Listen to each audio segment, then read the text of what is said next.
As runners, we all challenge ourselves in ways we never thought possible, pushing the boundaries of what we're capable of to smash through targets and set ourselves new, bigger and better ones. This awesome hobby that we share gives us one thing in common, and it brings us together as a community. Whether you're working towards completing your first parkrun or you're a veteran of the sport who's run 100 ultramarathons, we all know the feeling of reaching that maxed out effort and our own red line. Welcome to our podcast, where your hosts Brett Elesmore and Andy Maguire discuss the struggles, the successes and everything in between on our running journeys, as we all work towards the next time we're running the red line.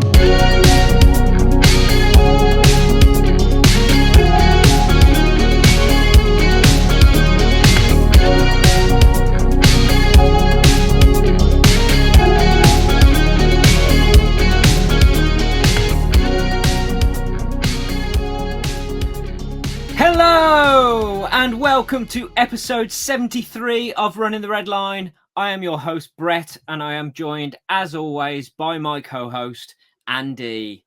And how are you this week, mate? Greetings. Yes, I'm well. I tell you, I am better than, and that's the CEO of Astronomer, Andy Byron. Now, if anybody listens to this in the future, this will probably mean nothing. But a viral clip has done the rounds in the last 12 hours. I don't know when the gig was. It must have been last night. And it was essentially like a kiss cam, you know, in like, is it baseball or whatever it is? Yeah. And Coldplay have introduced it, and they've pointed the camera at random people. Yeah, and he sings a little verse of a song about him, doesn't he? Makes up some lyrics on the spot. That's basically what happens. So they point the camera at the crowd. Whoever's on the screen, he then makes up a verse of a song about. And other night, it was Celine Dion in the thing, so he sang about Celine Dion and stuff. But they've been doing that at all their concerts. But yeah, carry on. Yeah, and the camera pointed at a couple of couples, a couple of people, and then it went to the most cringeworthy bit of TV I've ever seen in my life, and it was a guy sort of, back hugging this woman in front of him, and instantly they just went red as lobsters and hid from the camera like children. Yeah.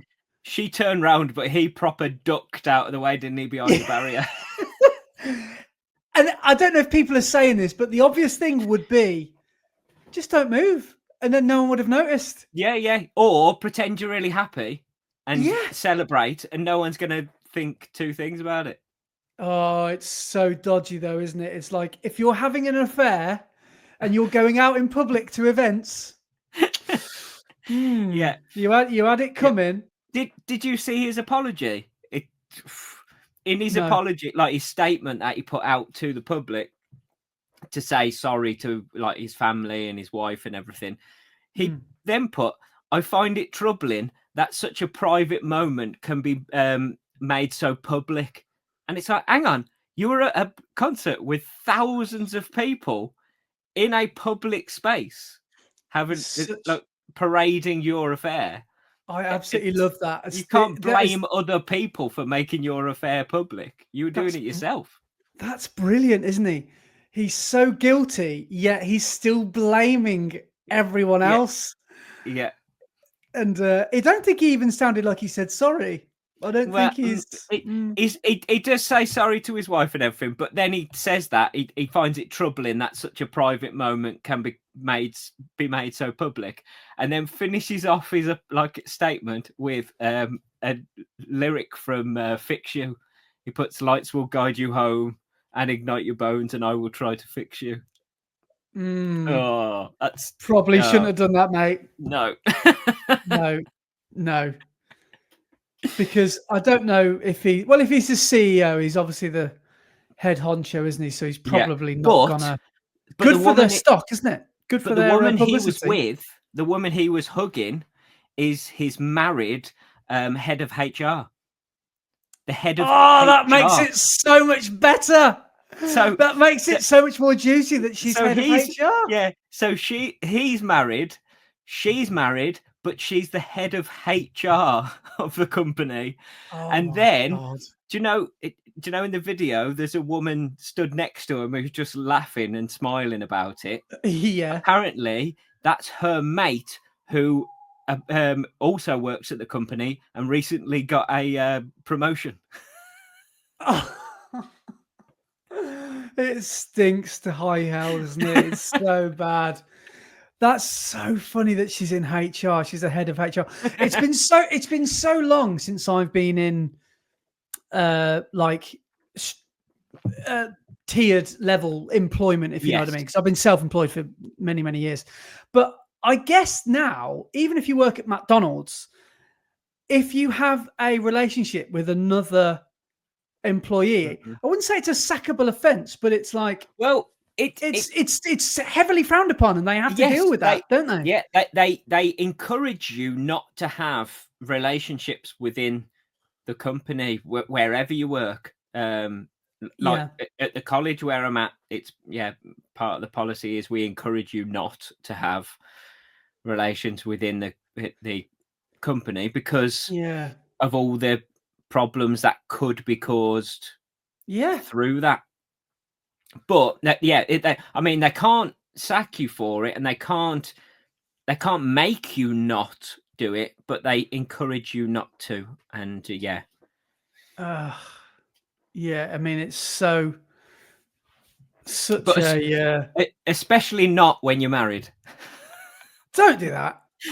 Absolutely. Like, what was they thinking going? I mean, they're obviously in the VIP section as well. So they've like, they're just up there parading their secret relationship and thinking that they're hiding in plain sight. I'm glad they got. Yeah. Because I bet you there's a lot of twitchy people around now who have got concert tickets to Oasis or to anywhere that's coming up now thinking, I don't know how safe I feel anymore. Yeah. And rightly so. But there's lots of great memes come out about it. Just the internet is brilliant. That is one of the brilliant things about the internet is how quick people are to pull out absolutely brilliant memes. Oh, it's just a plethora of brilliant comedy memes about this, isn't there? So, yeah. But anyway, of all the places at a Coldplay concert as well. Oh, poor bloke. His poor family. Her poor family as well. Yeah.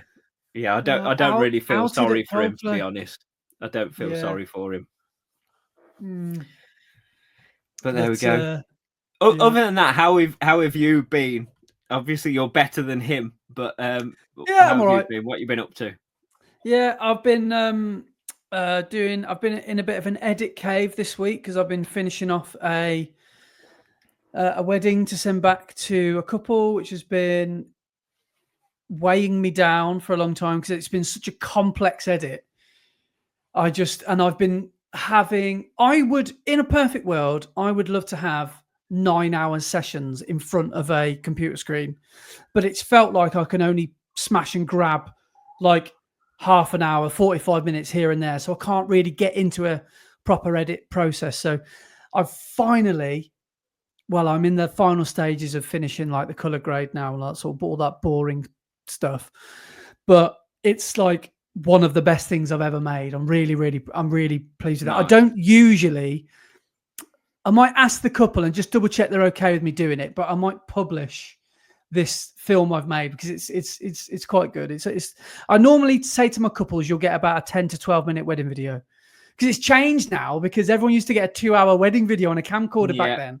But now it's all changed. You get little, you've got a narrative and you get speeches and the vows all interlinked and overlaid and all that sort of stuff. And this is going to be about 18 or 19 minutes. So it's going to be quite a long one. But I've just been doing lots of editing. I've been enjoying the weather. I still quite enjoy my warm weather, still enjoying it. Yeah, good. And it's all about to change, apparently. We're going to get some, hasn't every British person said the same thing today? Oh, I think we need a bit of rain. I think there's going to be it's very stormy, isn't it? You can feel the stormy weather in the air. Have you not had any rain over in Worcester the last few days? And we've had it's come in little fits and starts. Oh wow! Tuesday was bad. We had bad torrential rain all day Tuesday, Yeah. or quite a bad weather. But apart from that, it's been It's the chucked it longest down a shower few we've had. times here. Yeah. But yeah, Tuesday was especially bad. Yeah. I can't remember the last time I ran in the rain. I think it was like the beginning of my Leeds block, like January, February. Yeah, It's been. I can't remember the last time I ran. Tell us about the boots. It's not long. It's not long. You've had a real, relate. You've gone back. You've got history with the boot, haven't you? Now. Yeah. You've been through thick and thin together. I've got another. What is it? 5 days, I think. So Wednesday next week, I'll go for my next appointment at Fracture Clinic, and hopefully they will say, "Yeah, you don't need the boot anymore." Because I've been taking it off now to cycle on the static bike at the gym, and I've got to say, it is bizarre putting a shoe on my left foot. Yeah, I haven't worn a shoe on that foot for over 2 months. And putting a shoe on feels so alien. It feels bizarre. So have you been wearing like your chunkiest Spice Girl stacked shoes, like for comfort, or no? Or I've just been wearing the other SL2. Oh yeah, I know you swear by those, don't you? You really like those SL2s. I do really like those SL2s. Yeah, I really like them. But they have done far too many miles, so they are just walking shoes now, or go to the gym and do something on the bike shoes. Yeah. But I mean, it's feeling all right. No change really from last week. Still getting the weird sensations and stuff. It's like I don't really know how to explain the sensation or the feeling. It's a bit like a mix of tightness, a dull ache, and I don't know. It's weird. It just feels like there's something going on in there, but I can't tell what it is. I know we're in double entendre territory here, but do you feel like I can't say it, like a throbbing? Do you feel that kind of sensation? Do you know what I mean? Does that? Every now and then, it's odd. It's weird. I'm not sure what it is. I'm just hoping that it's because it's not been used. So yeah, we shall see on Wednesday and find out what's going on. But and then so I presume that'll be an X-ray and a. I'm hoping no X-ray. I'm hoping they'll X-ray it, because I'm going to basically say, look, I'm still getting all these weird sensations. So hopefully they'll X-ray and confirm that the brake is fixed. But you never know what they're going to do, because they could just go, oh yeah, it's fixed by now. We won't check it, but it probably is. So I'm gonna push for them to X-ray it again just to make sure, because it ain't going to take them that much longer, is it, to just stick my leg in the X-ray machine and press go. So yeah, we'll see. But and then after Wednesday I'll have 10 days of being free before I'm back to doing nothing again. From having me up. Talking of that, we're a little bit later recording tonight, aren't we? Because I've just got back from picking up my dad from the hospital. I've been over your way, actually. I went and picked him up from Worcester because he was having it done. At what hospital? No, he was having it done at Spires Hospital. Oh, I don't know that. Is that it's a private hospital, but through the NHS. I think basically the NHS are so behind on operations, they're sending people to private hospitals, because mine's at a private as well in Droitwich. So, so I've just picked up my dad from having a hernia operation for me in 2 weeks to have a hernia operation. It's like we've got a 2-for-1. Father and son free deal. I've just dropped him off at home and everything. But he's all right. So fingers crossed mine will be the same. Is he coherent? Is he sort of talking? Did you get him laughing? And no, he's fine. He actually looks better than he did before he went in. So that's really thing. Yeah, he's got a bit more colour in his cheeks and everything. But he was a bit subdued, which you could tell he'd been under general anaesthetic today. But yeah, no, he was back to more or less himself. And whilst I was driving him home, he was telling me which way to go and where to slow down and where I should be speeding up and slowing down and stuff, and backseat driving. So he was back to his usual self. Nothing's changed. Yeah. But he doesn't need an operation to tell his son how to drive. No, exactly.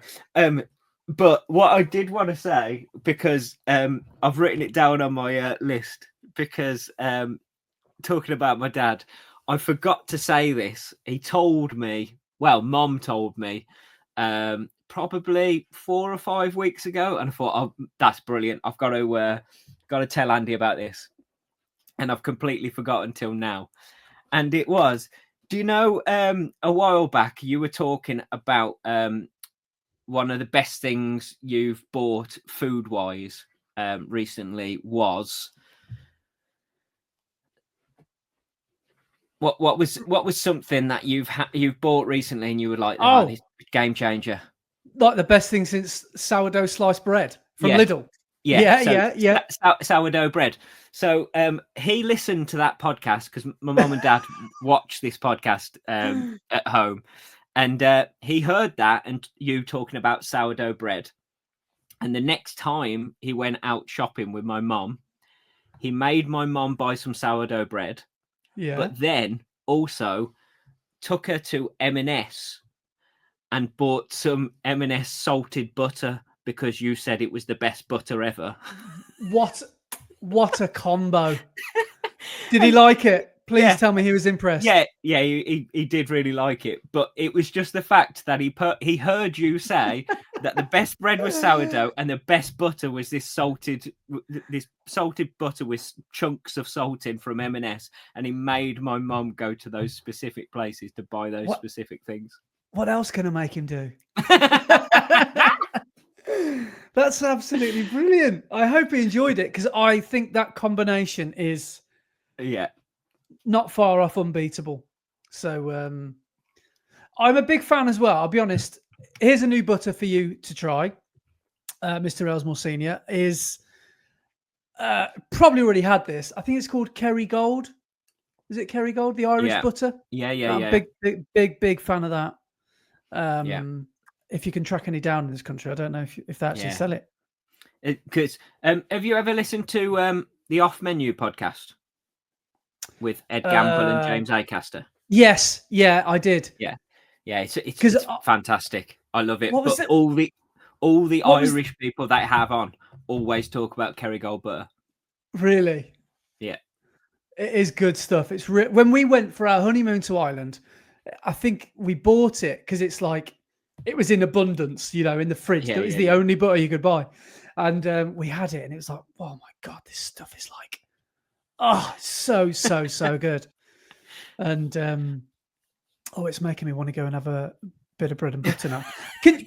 So is your dad like you? You can just smash some plain bread and butter? Yeah. Oh, good. That's a proper butty. That's what I'd call it. But yeah, I'm glad to hear. I'm an influencer. It's what I do. Full on influencer. Yeah. Someone get Lidl on the phone. See if we can get a sponsorship. That'd be a good. That would actually be a good sponsor to have, wouldn't it? A supermarket. That would be. Yeah, it would actually. Lidl would be a great sponsor.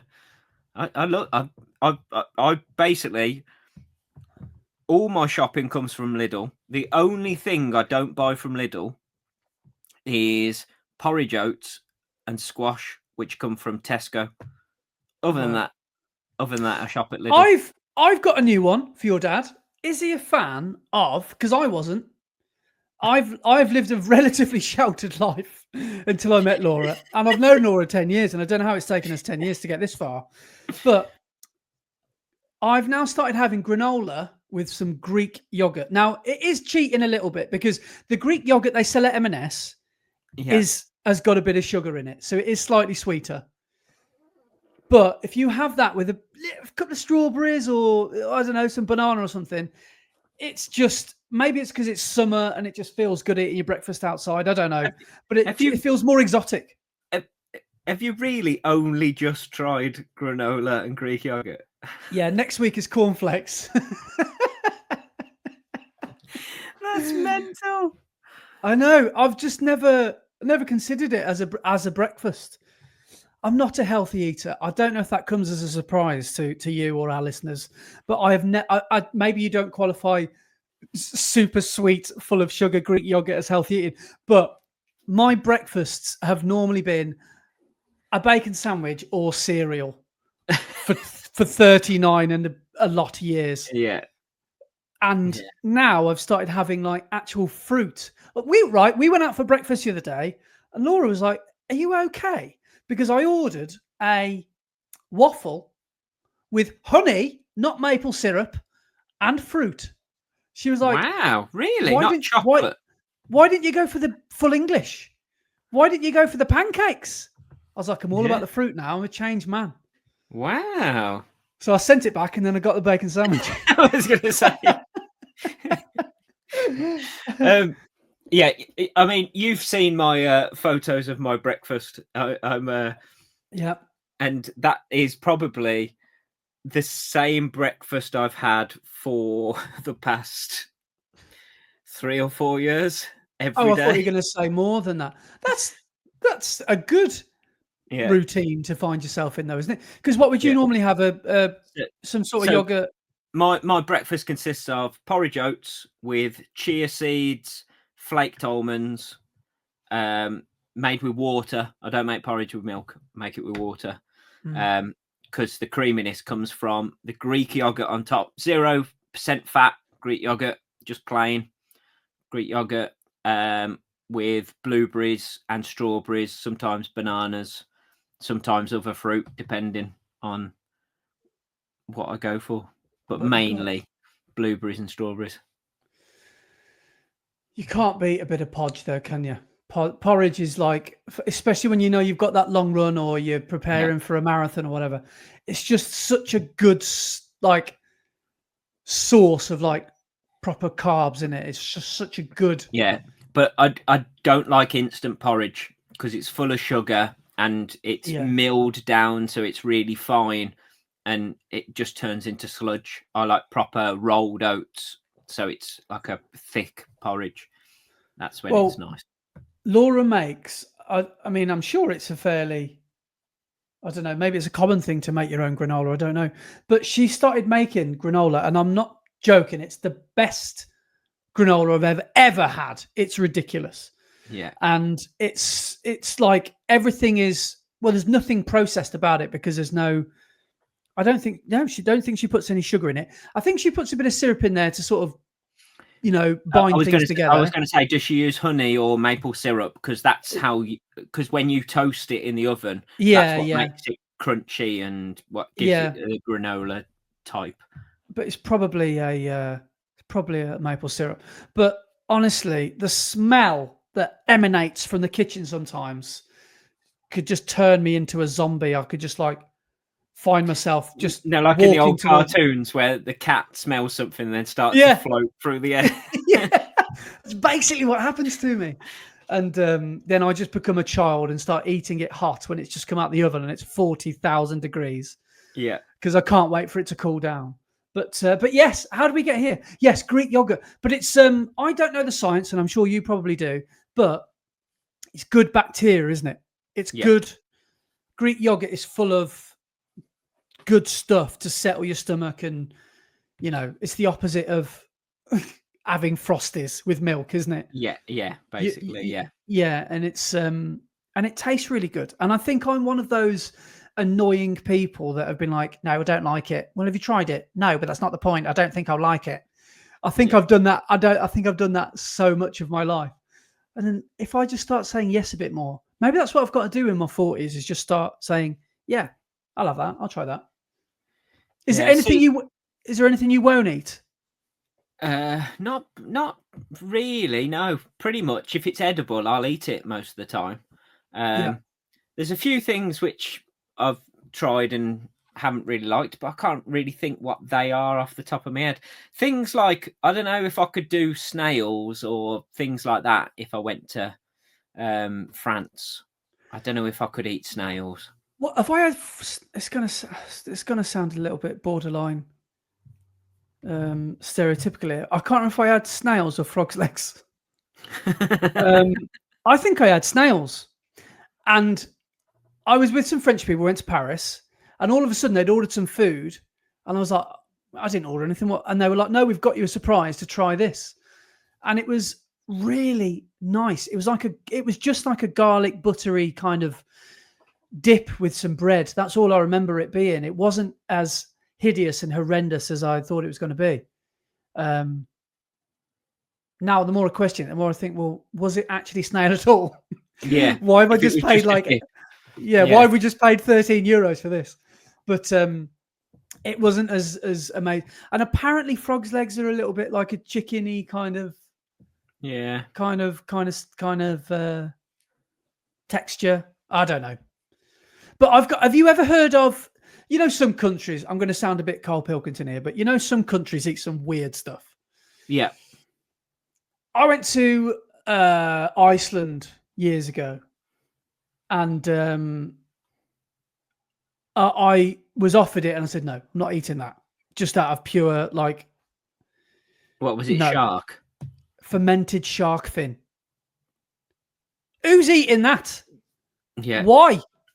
It's a bit like, have you ever seen people when they eat that surströmming, is it? Or surströmming, which is fermented fish in a can. Oh, but as soon as they open the can, everybody feels sick because it makes the room stink.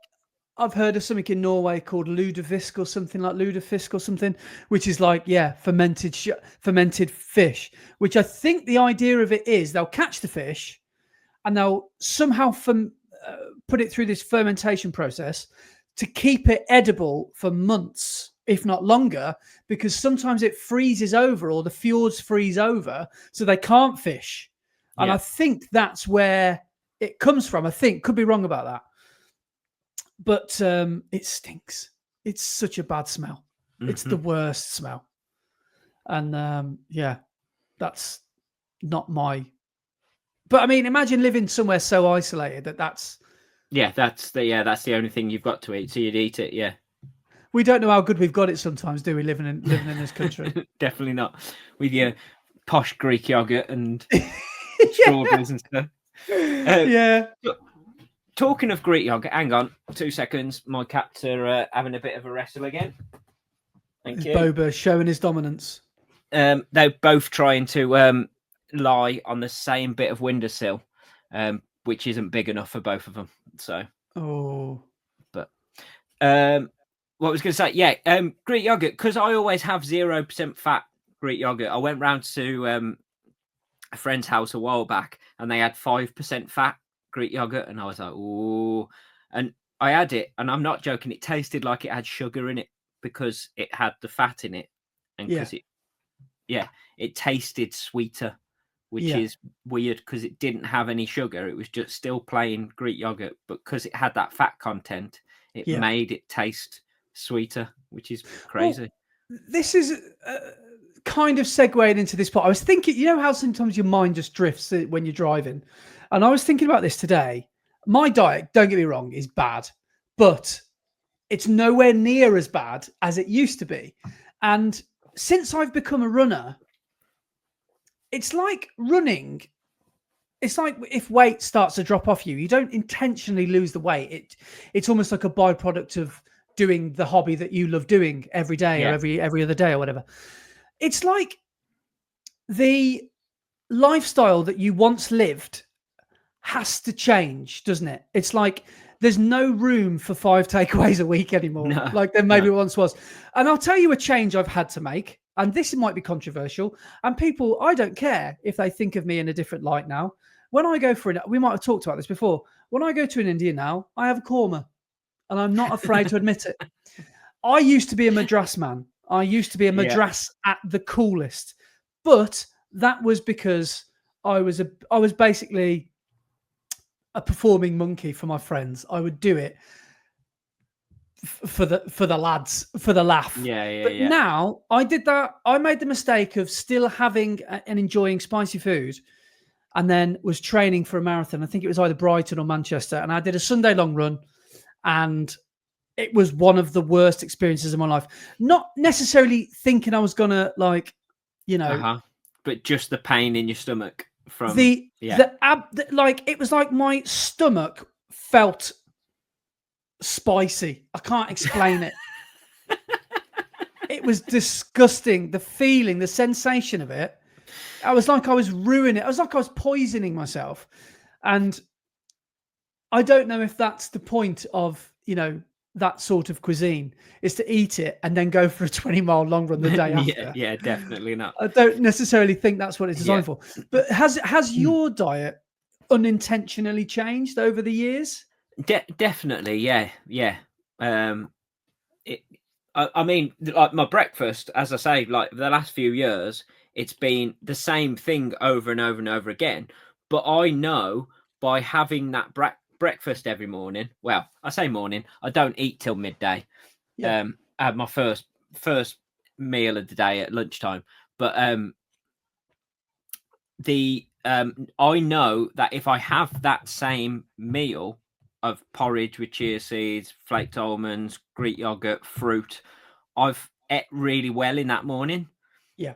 Well, midday. So my meal in the evening doesn't have to be as healthy because I've had a real good, healthy breakfast. Yeah.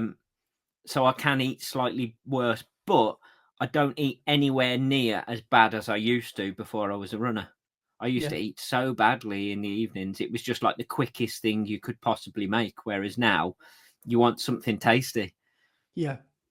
I think for me, breakfast choices are the big one, because I remember when I was a student, or probably just post student life, when I was like early 20s, I'd have a bacon sandwich most days of the week.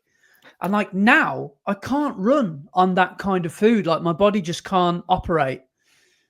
So now I know I can't, that's treat material, like once every 2 weeks sort of thing. Like I'd rather eat nothing. Yeah. And you kind of just slip into this, it's priorities, isn't it? You think, well, running's my priority now.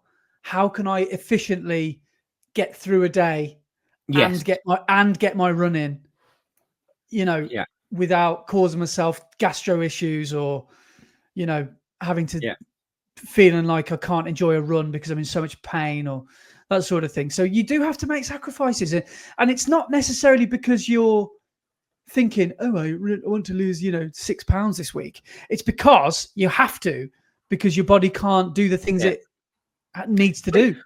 But you're not really sacrificing, because if you think about it, yes, if you want to eat pizza and chips and burgers and pies every day of the week, that's fine, and I bet you really enjoy it. But the variety and the different tastes and flavors you can have when you eat better and healthier is crazy. Like when you start eating better, you start tasting food completely different.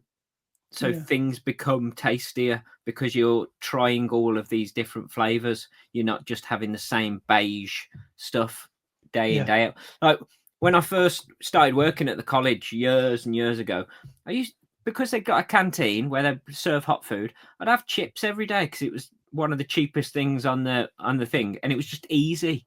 You could just say, oh yeah, I'll just have a tray of chips. And every day I was eating chips. Whereas now I take my Tupperware containers with my porridge and my Greek yogurt and fruit in, and have that at lunchtime. It's completely different. Yeah. But just think, if you'd have stayed on that trajectory, what a different person you'd be now. It's like, it's mad, isn't it? And the energy difference as well. Yeah. It's not just the fact that you're like having an upset stomach or the gastro issues of having bad food and then going for a run. It's also the energy that you're getting from good food, rather than feeding yourself with crap and not being able to perform.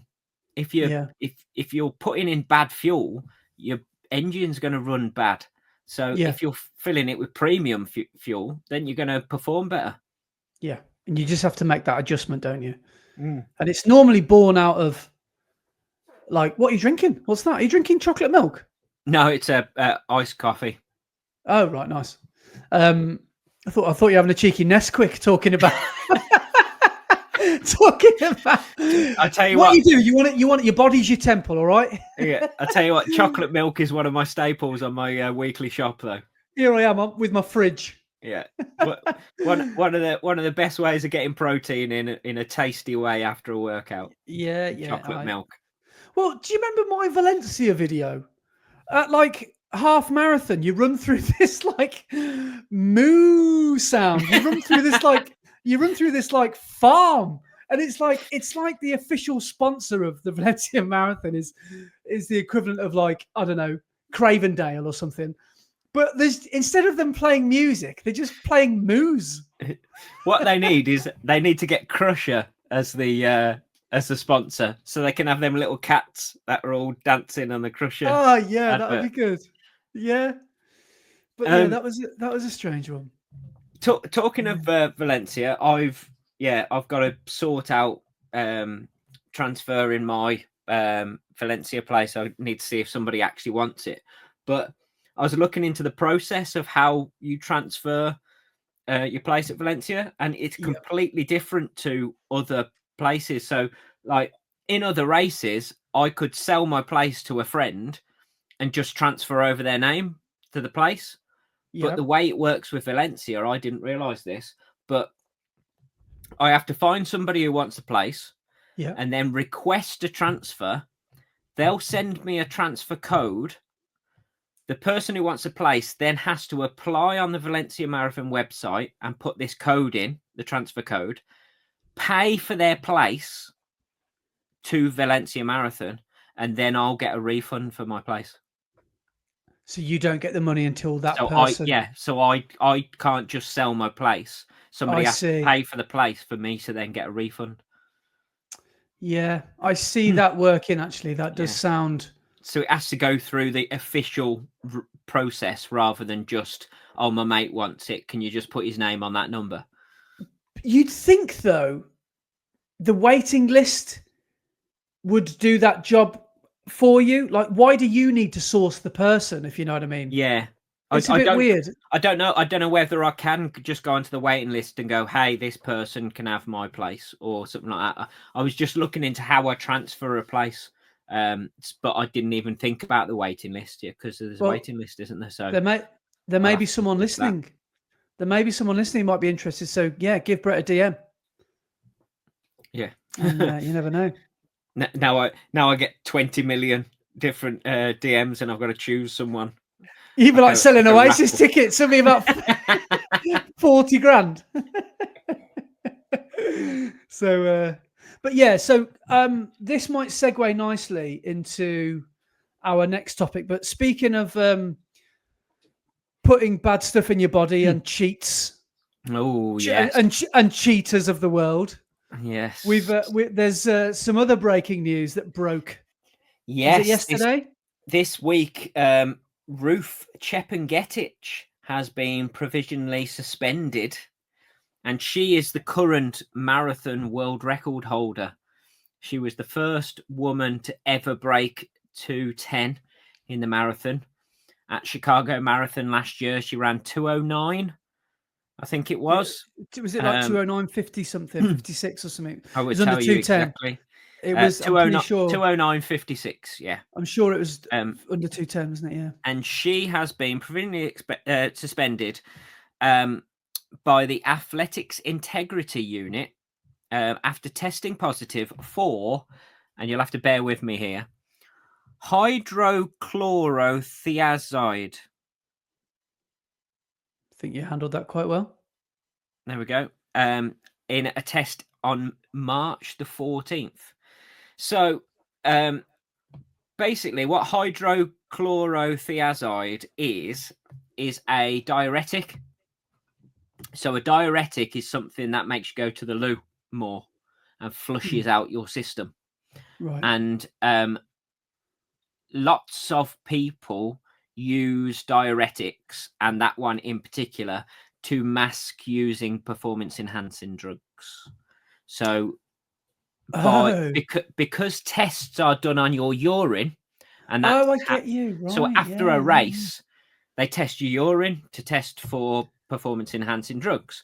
So if you're using a diuretic before the race, you can flush out your system and get rid of the traces of the drugs out of your system. And a lot of people use it to try and mask the fact that they've been taking PEDs. And she's tested positive for the diuretic, not for any performance-enhancing drugs, but she's tested positive for the diuretic. So it's not guaranteed that she has taken any PEDs, but she's tested positive for a diuretic. And what's the reason for taking that diuretic, and that one in particular? So that's why she's been suspended. But can you remember when we were talking about the run up to London, and we were talking about the pros that were running it, and who were in the race, and we spoke about Ruth Chepngetich dropping out just before London, and basically she tested positive on the 14th of March, and then the ARU, the Athletics Integrity Unit, notified her that she tested positive for it on the 3rd of April. And then on the 16th of April, she was interviewed by them about her positive test. And then on the 18th of April, 2 days later, she dropped out of the London Marathon because she wasn't in the right condition mentally or physically to run the race. 2 days after she'd had a conversation with the ARU about testing positive. So when she dropped out of London, I'm not sure it was because she wasn't mentally or physically ready. I think it was more, you're not allowed to race. And this is what we've got to say publicly. Yeah. Because I bet she hasn't done any racing since then, really, has she? No, I don't think she has. Because she wouldn't have done Tokyo, or she obviously would have wanted to do London, I guess, wouldn't she?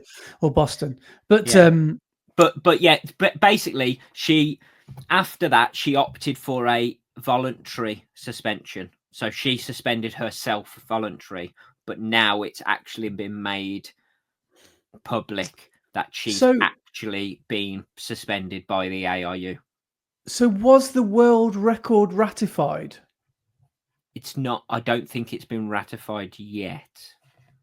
Okay, so this is obviously going to massively throw her Chicago run into question. Quite possibly. Because it's unlikely that... Let me check whether it was ratified. What she'll probably say is, "Oh, I only started taking it after Chicago because I wanted to do I wanted to do really well in London." Yeah. Oh no, it was ratified. So that means she was tested and they didn't find anything, no foul play, and no. Right, okay.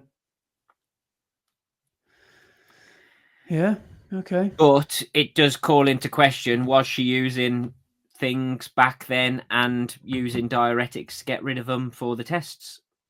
Is she Kenyan? She is, yes. I mean, the Kenyans have got a bad rep for that, haven't they? Well, there's about 200 or so Kenyans currently banned by World Athletics. Is that because they're the biggest users, or they're the ones that keep getting busted? Do you know what I mean? Well, there is a big culture of using PEDs in Kenya, and they think it's partly down to the fact that if you can make a living running, you can then provide for your family for the rest of their life. Yeah. So you have a couple of good races, you've made enough money to support your family and have a decent life in Kenya. Understandable, yeah. So the pressure is on. If you're a good runner, the pressure is on to go and be a world-class runner. And how do you go from being a good runner to be a world-class runner? you can either train really hard and possibly not get there, or you can take the shortcut, which a lot of Kenyans have done, and a lot of Kenyans have been busted. And take the risk and see if you can get away with it. Because it sounds like, well, no one's named any names, have they? But there's a lot of people in circulation that are getting away with it. But they must be like thinking, surely my time's up now.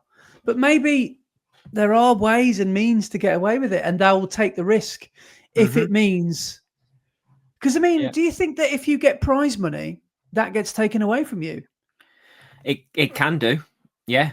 It can do if you're caught taking drugs, and then like medals as well. And because I'm pretty sure if you break a world record at Valencia, I'm pretty sure there was a if you break the world record, it was $1 million. Yeah, they offered $1 million. That's it, €1 million. Broke the world record. What I mean, that's a crazy amount. Like when that carrot's dangling in front of you, and you think, well, you know, it's no, or is it like if you break 2 hours, you get $1 million, or was it a world record? I can't remember, but you've pretty much got to break 2 hours now to get the world record, haven't you? Yeah, pretty much. Yeah. But like, I mean, the temptation to want to cheat obviously is great. I mean, as I said, it's not said that she's definitely used PEDs. But she tested positive for the diuretic that is used to mask the use of them. Yeah.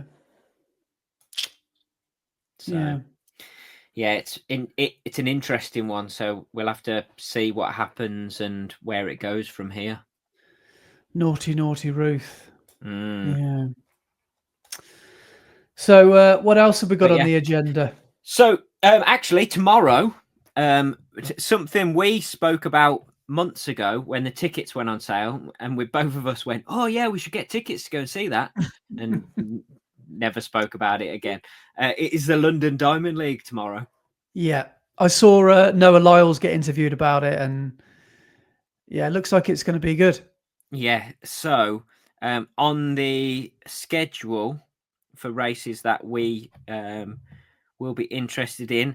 We've got the men's 800 meters, women's 5,000 meters, women's 800 meters, the women's mile, and the men's 1,500. And the men's 1,500 is the last race of the day. So that's going to be a good one. But there's some really good names in a lot of the races. Let me just have a quick look and go on. So in the... What one's this? Oh, yeah. In the men's 800, we've got 3 British runners. We've got Ethan Hussey, Ben Pattison, and Max Bergin all running the 800. But in that race, it's going to be a great one because we've got Bryce Hoppel, who is the American, who is very fast. But we've got both Marco Arup and Emmanuel Wanyonyi in that race. So it's going to be an exciting one. Because obviously Wanyonyi and Marco Arup are the 2 best 800-meter runners in the world at the moment.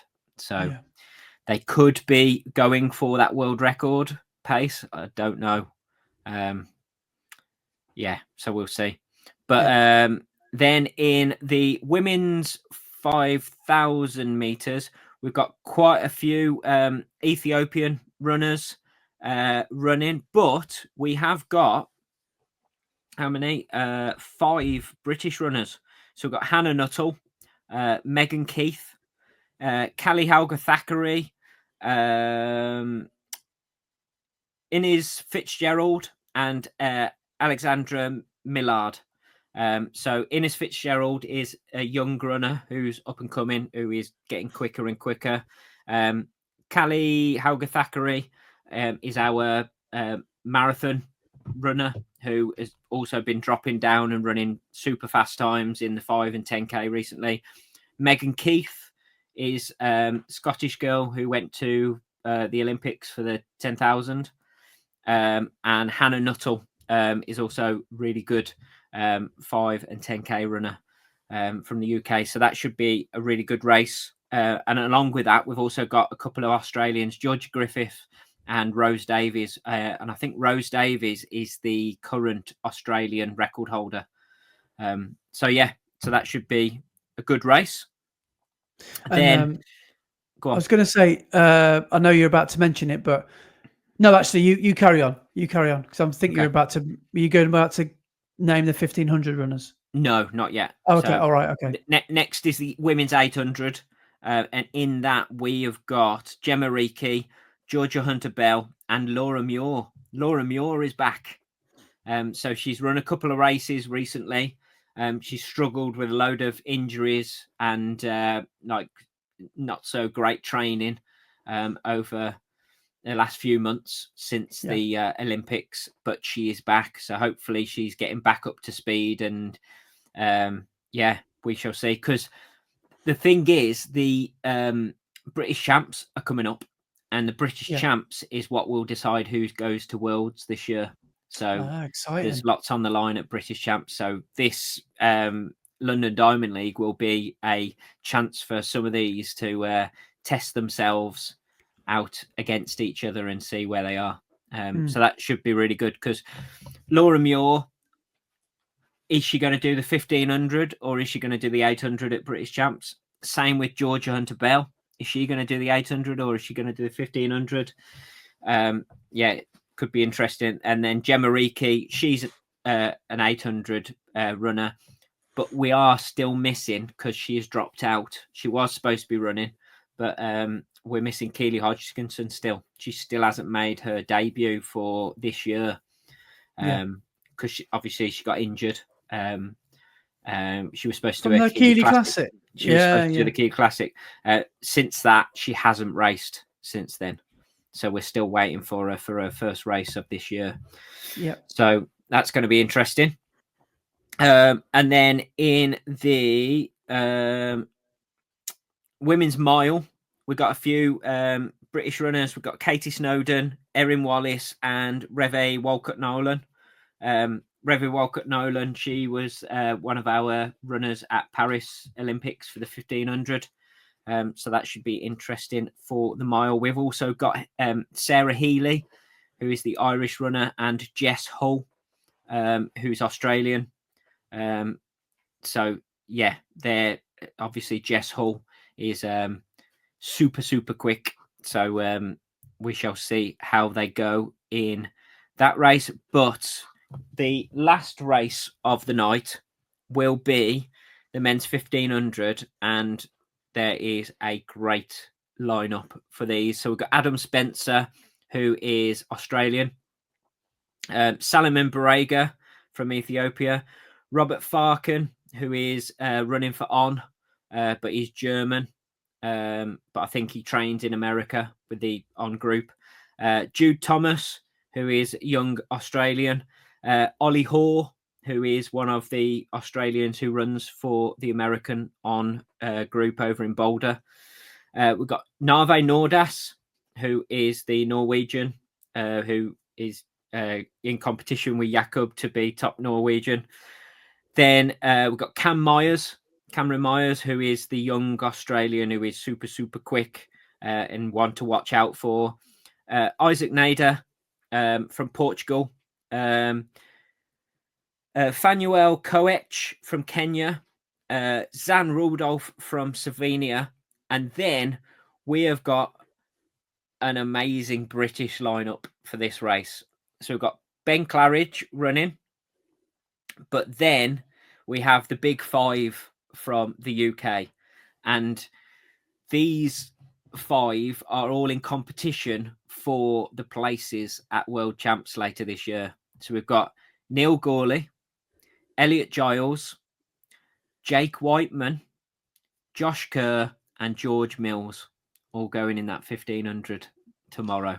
I didn't expect to hear you say Josh Kerr, because I thought he didn't do Diamond Leagues. Oh, no, he does do Diamond Leagues, yeah. But the reason he didn't do any earlier in the year is because of Grand Slam track. Right.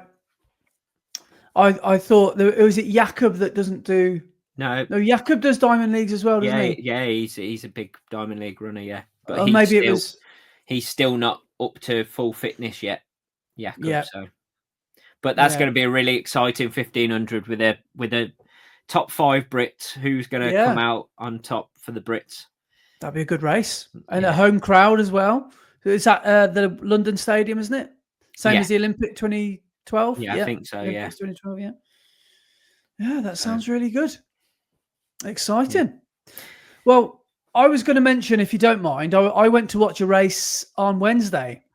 And I went to watch. I didn't participate, and I'm glad I didn't, because seeing people run round past me in the humidity of a Wednesday night in July made me feel so much better about my life.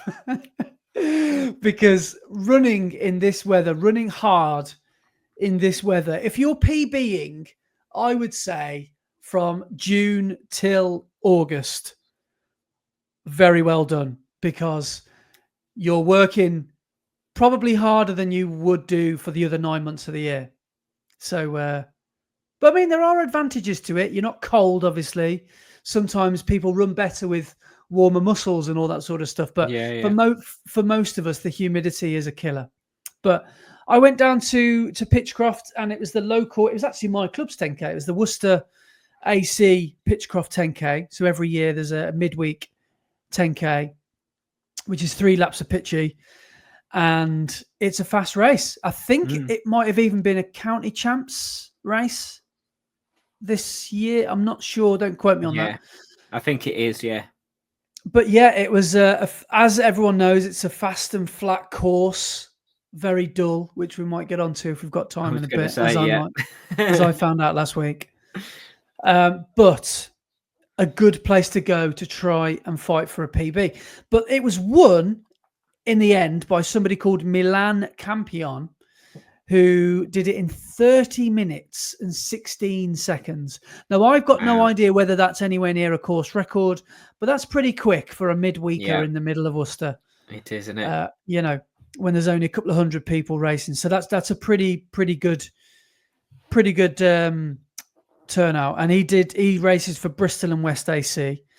Second was the familiar, you normally see these guys in orange vests up the front of a race, for Western Tempo, which was a guy called Charlie Jones, and he did 30:26, so only 10 seconds after. Yeah. So that was quite a hard fought race. But I remember seeing on the second lap, the leader had just started to break away, and you could see that he dropped him with that. I mean, each lap is about 3.5K or something like that, so just under 3.5K, and it started to drop him because they were running together in the first two laps, and on that third K, he obviously dropped him.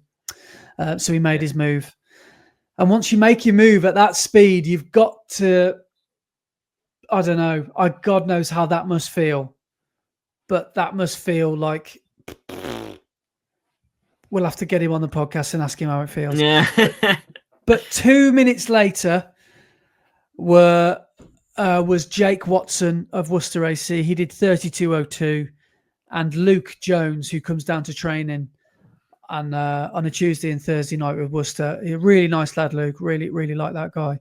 And he's a young lad. He's at Exeter Uni, and he's back for the summer, so he's racing for Worcester, and did 32:49. So that was the top 4.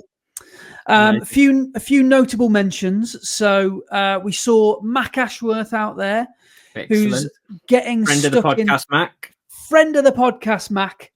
We're going to have to get Mac on the podcast. We've been saying he's a friend of the podcast I know, for so long. We're going to have to get him on the podcast one day. But he wanted a sub 44-ish. Yes, that's what he wanted. I think he was going for 44, wasn't he? Yeah, because he's coming back from injury, isn't he? Yes, he is. And he did slightly over, did 44:06. But considering the conditions and his return from injury, and at the start of his training block, I'm sure he'll be quite thrilled with that. I'm sure he'll be great work, Matt.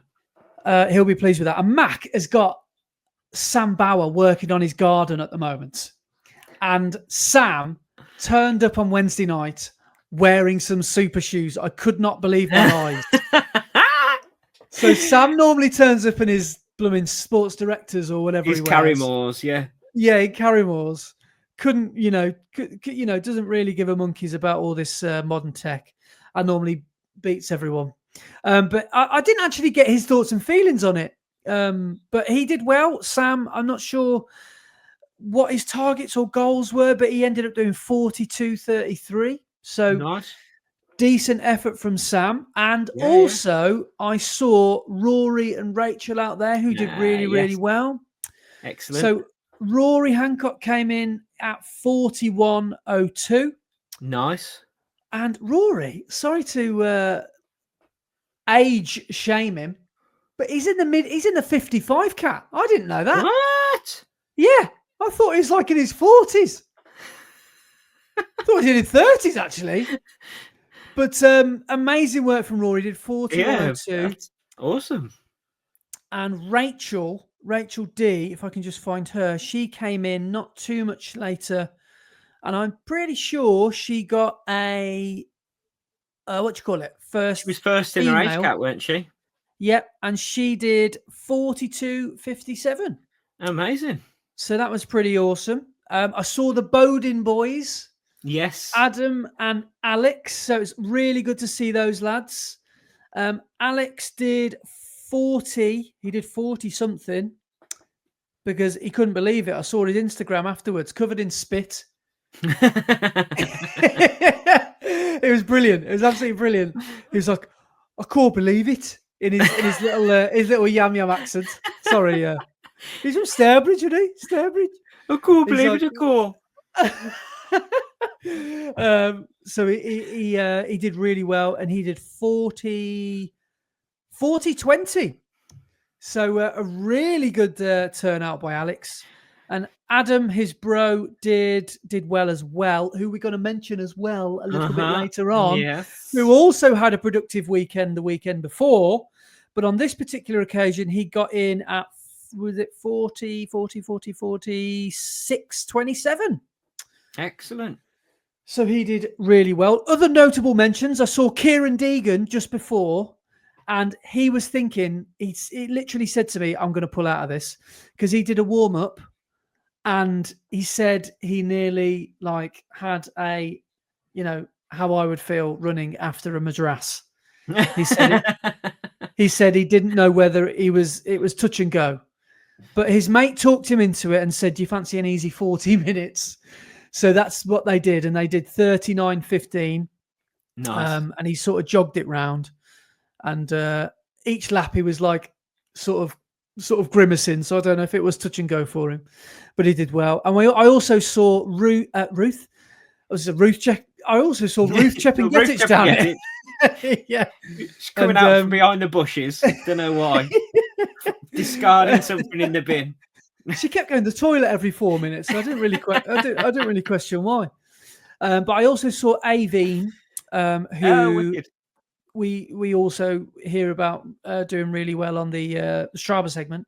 But Aveen did the 10K in 44.25, and her partner Henry did well as well. He came 19th, and he came in with 36.24.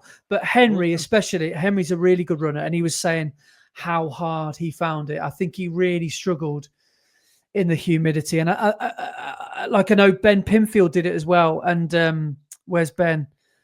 He said the same thing. So many people said they found it so much tougher than they thought it was going to be because of that sort of cricket bat to the chops on the second and third lap, because it was just so hot.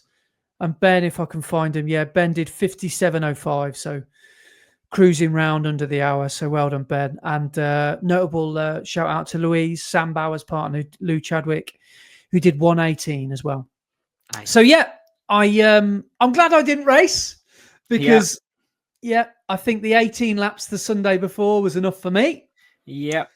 Yes. And glad I didn't go anywhere near that race. But well done to all. I'm sorry if I didn't read your name out, because I did see a few people down there. I saw Martin and Debbie down there as well, who were really lovely people from Kenilworth. And I think Martin probably got round in under 40 because he's a good runner. Is our Martin? See if I can quickly find him. Martin. I'm sure he's a Kenilworth runner. There he is. Sorry, he did 40:34. Did Martin? So yeah. And Debbie's on the sideline. Debbie Street. She's injured at the moment. So I was having a chat to Debbie. Oh no. So, but yeah. So well done to everybody who raced. Good work, everybody. Actually, on Wednesday, I went to go and see some of your fellow Worcester Club runners, along with some of my fellow B&R Club runners at the Vets League, because it was down at Abbey Stadium in Redditch for the third meet. But it was all the short races, so it was all the fast races. I think the longest race was the mile. So yeah. No, I lie. Longest race was the 2 kilometer walk. But can you really call that a race? What's the point? What's the point? No, it definitely is a race, but it's. I know what you mean. Yeah. But you know, but they're competitive about it. The walkers, aren't they? Oh man, yeah. Some of them fly around. Yeah. Yeah. But there was some really good racing from all the clubs. So yeah, it was good fun going down on a Wednesday night and watching some athletics around the track. Yeah, hopefully I'll be competing again if I can get into. Well, the next one will have a 3,000 meters, but I think it's in a couple of weeks' time. Oh, is it? Okay, I might not be ready to go, but I would love to have another go at the 3,000 because it was a good experience. That and I did particularly enjoy. Yeah. And then the next opportunity will probably be September for the Vets League final. Yeah. So. Right. Cool. Well, shall we talk about our week of training? Yes. My week of training, couple of goes on the bike. Actually, on Sunday, I managed to do an hour and a half on the bike, which was quite good. And then I've been doing some ski erg, and that's about it. Yeah. Nice and short and sweet. Yeah. Well, I went down to Parkrun last Saturday because I really want to get my full Monty in. Yeah. Including next week, which I'll talk about in a bit. I really want to try and get all 6 parkruns done during the Parkrun in the Red Line Challenge, mate. And the one I chose on Saturday was the Wire Forest. And I really wanted to get in under 25 minutes. As we all know, I've not been doing any speed work at all. And I found it really, really tough. It was particularly hot last Saturday morning. I don't know if you marshalled last Saturday or what you were up to, but it was really, really warm Saturday. I was marshalling on the corner of Ara Valley where there is no shade.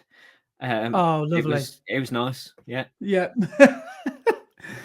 Yeah, not so bad in March or April, but in the middle of July. Yeah. But I went with the intention of doing under 25 minutes, which sounds easy, but at the Wine Forest, it's not so easy. And in my trail shoes, in the humidity, I got in, I don't know my exact time, but I think it was 24:47, maybe. So just, nice. But I did that thing of, we all walked towards the start line, and I pressed. I don't know if everyone has a similar thing on Apple or whatever they have, but I pressed, the run function, and then you're trying to find your GPS, and it was still red. It was still red. It wouldn't find it. So I hadn't done it early enough. So if you're surrounded by trees in the Wine Forest, or get onto that, get a run started like 5 minutes before you go, if you know what I mean. Because my parkrun ended up being something like 4.9k or 4.8. So pacing it was a nightmare, because the good thing about Wine Forest is they've got kilometer markers. So that's how I knew I was out of sync. And my kilometers were showing me that I was running slower than I actually did, which helped, because I actually thought I was on for like a 25:20 or something like that. when in actual fact, I crossed the line before my watch got to 5K. So I ended up doing the 24:47 or something like that. But yeah, it was hard as always with that hill at the end, but I managed to get up it and was really pleased, considering I've done no speed work at all for a few weeks, that I was able to just pass a few people on the hill going up towards the finish. So yeah, really enjoyed it, and then went for a long one Sunday. And you may or may not have seen the video I've put out this week, but I'm in the midst of trying to do some like hard challenges this month with like, long runs and stuff. So I thought, what harder way to test myself locally than running Parkrun or running a lap of Parkrun 18 times. So I went down to Worcester Pitchcroft, which is, what most people call the race course. And it's a flat loop, and it's roughly 2.5K or 2.8K per lap. And I wanted to do 50K. And I thought that would be a real test of my mettle to see if I could, A, get a PB, because there's never going to be a better opportunity for me to do so. And B, just see if I can finish. Because the amount of times I had to run past my car, there was a lot. There was 17 or 18 of them. Did you find out exactly how far a lap was? No, I forgot. Sure, were you? I should have, really. But even then, it wouldn't have been accurate, would it? Because it's only, what my GPS would have told me. So I'll just take Mac's a bit of a numbers man. And Mac has said 2.85 or something like that. So I divided that 50 by that, and it gave me 17 and a half loops. So I lost count after 2 because I wasn't even considering how many laps I'd done. And then, I was at the mercy of the watch. And I was trying to do a 10K loop in just under an hour, which I managed for 20K. I didn't have a break until 25K. Saw Adam Hill, who was out there doing his Sunday long run. He was doing loops of the Riverside as well. So nice to see Adam down there. Nice. And I had a break at 25K. And I tell you what, when you're doing an ultra, getting going again is the hardest thing. But also keeping going is equally hard. So you're between a rock and a hard place. Yeah. But if you stop for too long, and if I didn't sit down, which I'm glad about, if you sit down on tired legs, you could be in big trouble. But I didn't sit down. I was sort of like keeping active while I had the boot open. And I'll tell you what I did. I brought a cool bag with me, which was the man of the match, which was the MVP of last Sunday. And the cool bag worked a treat. I got some with Daisy's food, what we get delivered, we get these, normally you just chuck them away. We get these, freezer packs. These like plastic. Yeah. And I took some of them down, and they made the cool bag so nice and cool. And I took so much water down me, probably about 5 or 6 litres, with some other things like a banana, which kept it cool, which was amazing. I had that at 40K. And again, I probably shouldn't have said this, but on my video, I said it tasted like crack. Because that infers that I know what the taste of crack is, which I unfortunately don't. But it did. It's similar to a banana, I imagine. What type of crack? Well, I don't know. You tell me. I didn't realise there were different types. But what one might taste slightly nicer than the other. I'm with you. Actually, yeah. I don't know the taste of that either. But it was really good having the cool bag with me, because obviously if you leave your things in a warm car, you're going to be in trouble. Mac joined me. He's listening to the podcast on his long run, and then he literally made a diversion, because he's like, when he heard me say I'm going to run loops of Pitchcroft, so he came down and found me and ran 10K with me, which was really nice.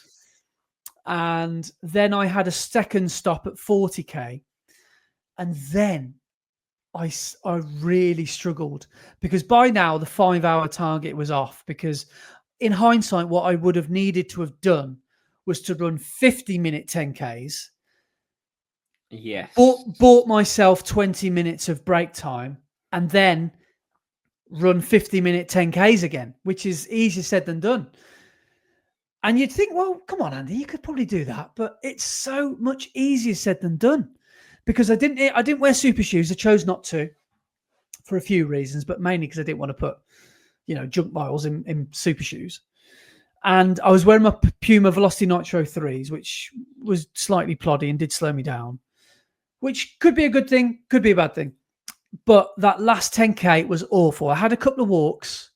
In fact, if I can just go onto my Garmin while I'm chatting, I can show you how much I walk. So without doing a Ruth Chepengetich, I can be transparent and I can show you how the actual run actually went. But I didn't actually walk a great deal, which I was really, really proud of. And run to walk time, it says on Garmin. Here we go. So there we go. I took a couple of walks. So there you go. Okay. And the one in the middle was my break time, the big fat orange one. The second chunky orange one was my second break. And the thin one in the middle was when Laura and Daisy came.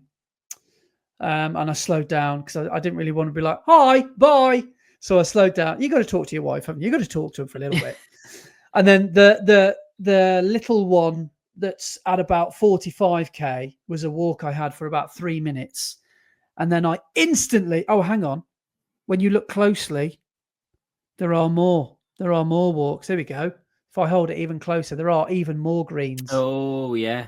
So, yeah, okay. Sorry, I was being a bit of a Ruth then and telling you I didn't do any walking, but I did do a little bit of walking. But I told myself, come on, you're doing this to try and get in Goggins mode. You're trying to do this to try and get tougher. So under no circumstances, walk the last 5K. And the last 5K was a death march. It really was.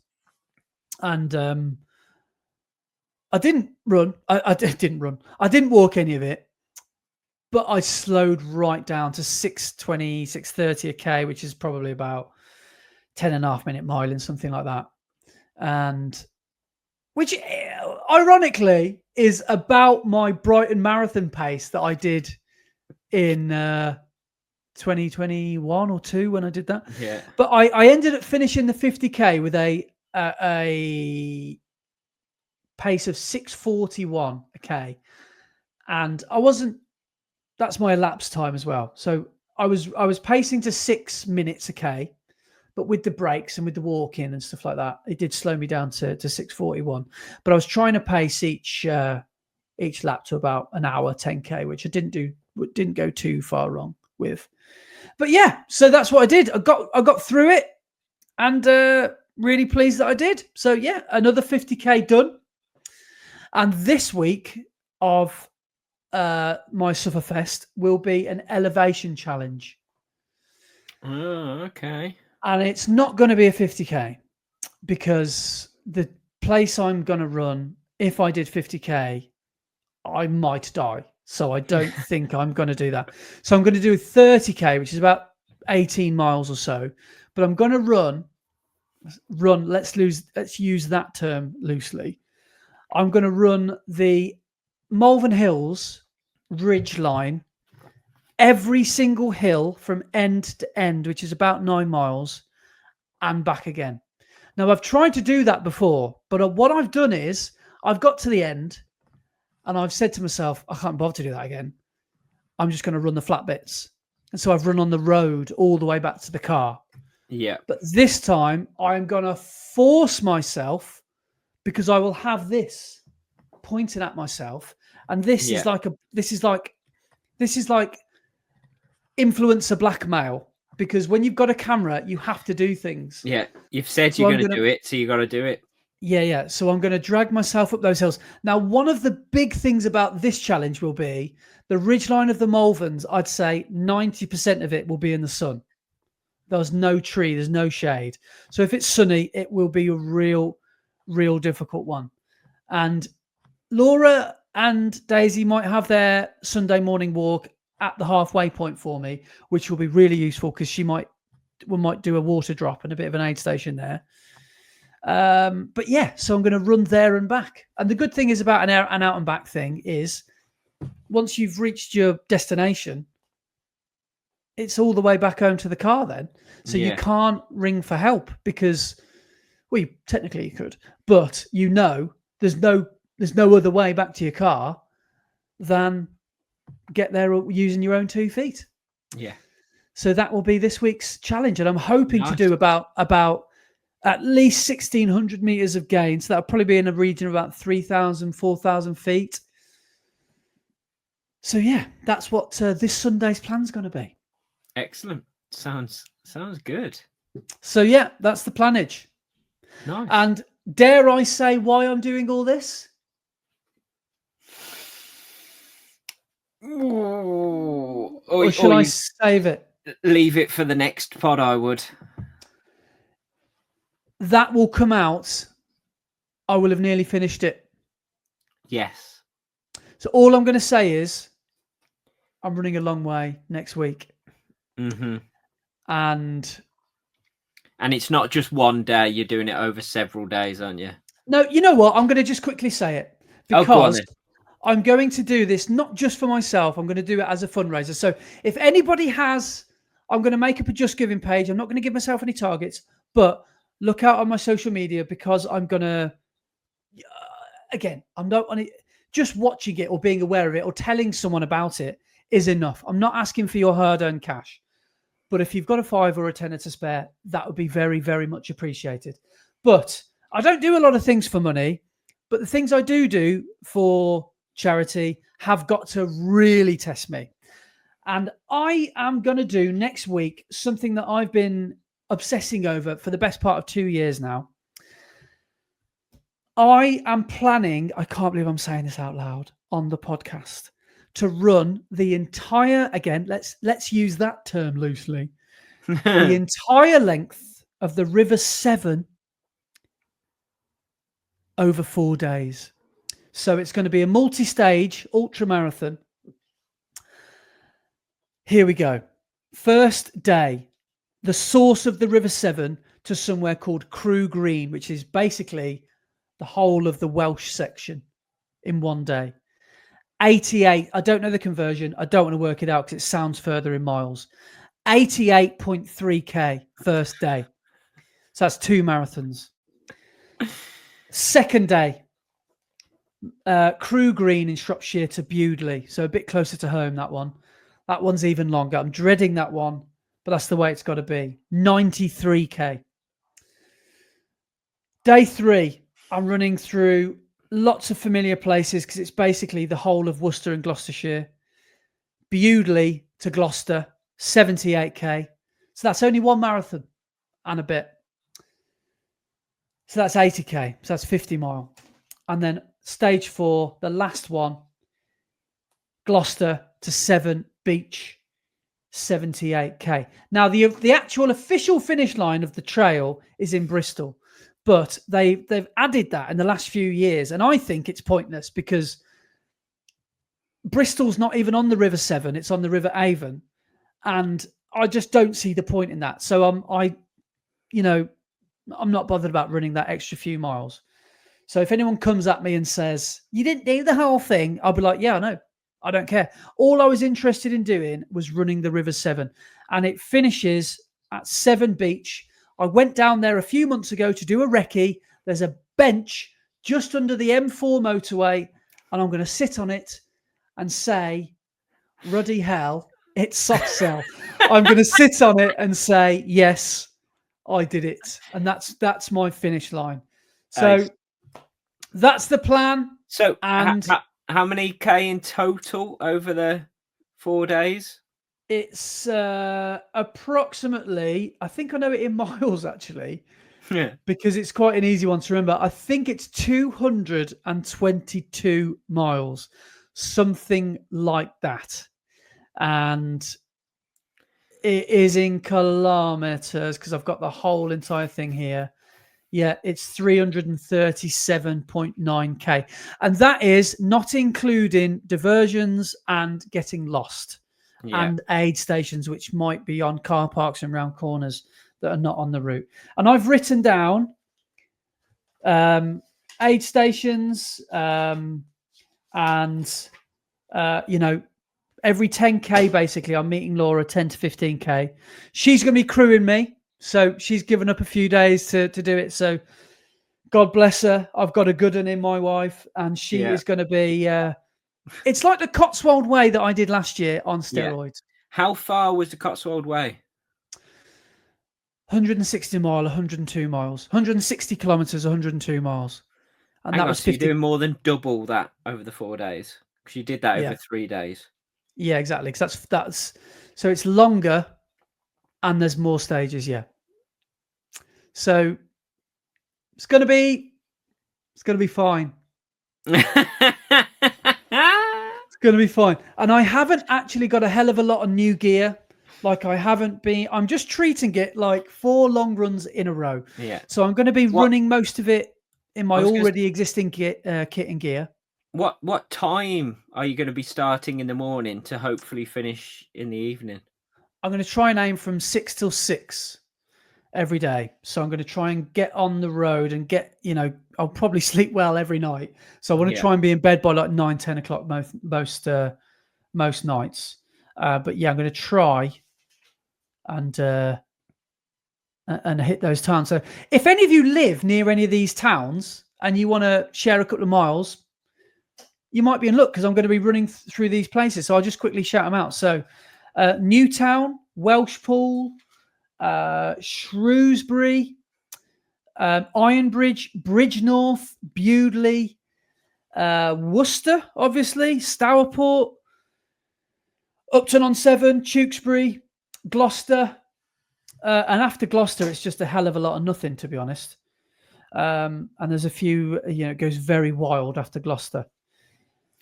But yeah, if you want to come and holler. Amazing. And this is the reason why you won't be at Ara Valley for the finale of Parkrun in the Red Line. Well, if I time it right on the Saturday, and if I set off on time at 6 o'clock, exactly day 3, 26 kilometers into my run, so just over a half marathon, which will probably take me about 3.5 hours.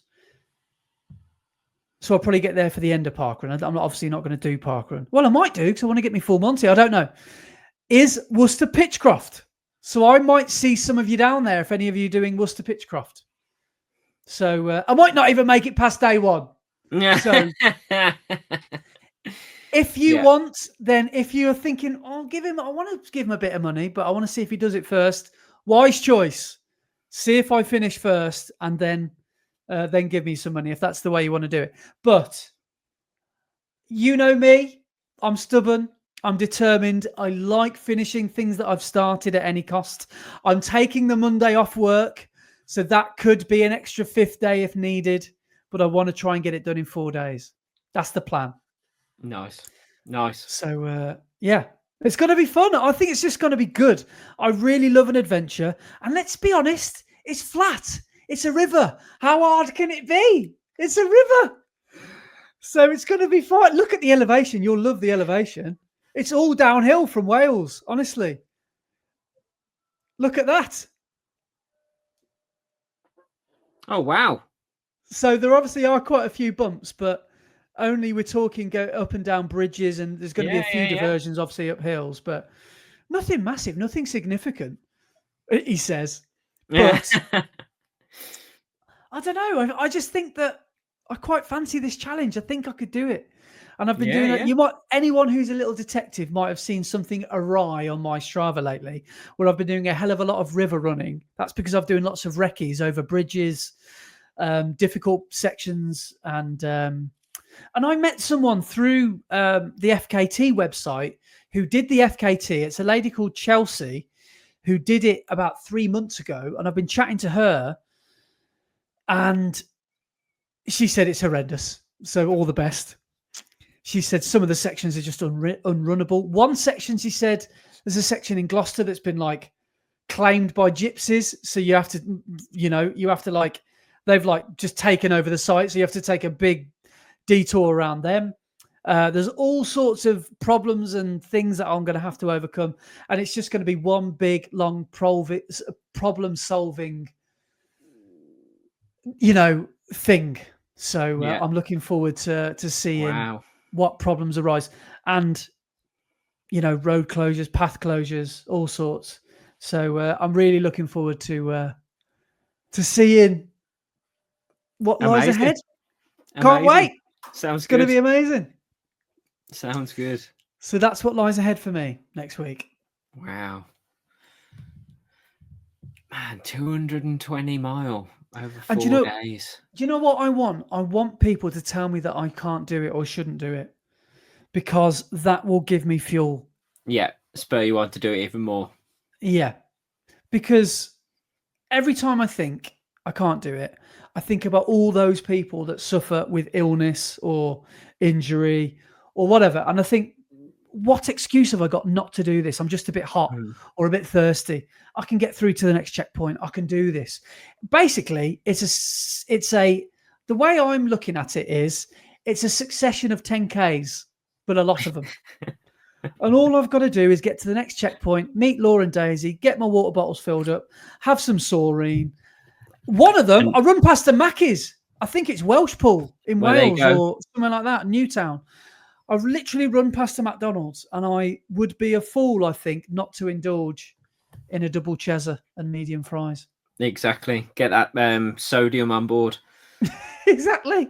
So this week I'm going to be working on fueling and how I'm going to, get those. What would I need? 5,000-6,000 calories a day? God knows what I'm going to need, but I'm going to have a hell of a lot. So that's what this week's going to be. So if you do raise any money, what charity is it going to? So it's all going to be done for cancer research. I wouldn't say they're the only charity I'd ever run for, but it just seems to be the obvious charity for me to run for, because Laura and I both lost our dads to cancer, and we live with Laura's mom, who's literally just come out the other side of breast cancer. So she's making a good recovery, and so we've obviously had a bad year with that, which has been pretty horrendous, to be honest. And it's something that affects everyone. You, me, everyone that's listening to this will know someone, or has maybe even been diagnosed with it, or has run through it. In fact, please, somebody give me some motivation. If anyone's got any stories related to cancer, I would love to hear from you, because that will be the thing that will fuel me on, rather than people that will feed my ego saying, no, you can't do that. Somebody actually tell me some stories, because I love to hear stories of people, who have faced the C word. So yeah, it will be for cancer research. And I don't know, I might give myself a target of something like 250 quid and see if we can get there. Cool. But yeah, that's what it's going to be. And I'm going to be taking my camera along. Yeah. I'm going to be trying to make four videos, and I'm sure there'll be ups and downs, but I'm looking forward to the challenge ahead. And it's a little bit of a hiatus in between marathon training blocks for me, so it just feels like the perfect time. Awesome. Good. So looking forward to it. Like it. Right. So, next on the schedule is this week's installment of Mate, Parkrun in the Red Line. Is that like someone from Reddit that sort of emigrated to Australia? That's that sort of accent. Yeah. There's a hint of Redditch in there, isn't there? But only a hint. But this week we had some really good running going on. A couple of honourable mentions. There was Matt Morris, who got another podium, got a second for the second week running. He's flying, Matt, at Hanley again. This week, I think it was 7 seconds off his PB, so did pretty well there. And then another honourable mention is KQ once again, who not only got on the podium for the second week running, but also topped the podium for the second week running. So last week he came first at Telford Parkrun. This week he decided to come first at Wolverhampton Parkrun. Amazing. So 2 P1s in 2 successive weeks. So brilliant. Amazing running, KQ. Also, have you watched any of Q on the Run's videos recently? Yeah. Have you noticed every time KQ talks about his parkrunning time, he always goes, "Oh yeah, it was this time, Brett." Yeah. Yeah, you can't hide anything from the Brettmeister. Yeah, exactly. Yeah, I've chuckled at that every single time. But yeah, so we then go on to our top 10 for this week. Did I say we're doing top 5 of the top 10 and then doing the full top 10 of the leaderboard, aren't we? So yeah, this week's top 5, in 5th place for this week was Craig Brooks, who got within 20 seconds of his PB. So awesome running, Craig. In 4th place, we then had Freddie Runs, who got within Freddie. 8 seconds of his PB. So awesome work, Freddie. And I think he's gearing up for a big attempt on week 6. The Royal Rumble. Coming. I can't wait for the last day of the season. It's going to be brilliant. So awesome work there, Freddie. 3rd place was Matthew Morris with, as I said, 7 seconds off his PB. He's been in the top 5 every week, hasn't he, Matt? I think so. Yeah, pretty much. Yeah. And then in 2nd place this week, and I am chuffed to bits. Yes, because he's had 3 very good weeks where he's got very, very close. But this week, Martin Maguire has smashed through his PB on the 4th attempt, getting 16 seconds underneath his old PB. For context, his first 3 were 1 and 2 were 11 seconds over. The 3rd one was 1 second over his PB. And then at the 4th attempt, 16 seconds under. Smashes 16 seconds off it. So that's incredible. Well done, mate. But in 1st place, and when I was putting this into the spreadsheet, I thought there was a mistake going on. So I had to check it several times just to make sure that what I was calculating was correct. Because I couldn't believe what I was looking at. But in 1st place, we have Adam Bodin, who you spoke about earlier, that you saw at the Pitchcroft 10K. Now, Adam went to Parkrun on Saturday, just decided to break his PB by a mere 71 seconds. A minute, 1 minute and 11 seconds off his PB. Which is pretty incredible. Adam must be sitting pretty at the top of the league now thinking I'm untouchable. That's how he's thinking. But it's not over yet. It's not over yet. It's not over yet. There's 2 weeks to go yet. Yeah. But that is incredible, Adam.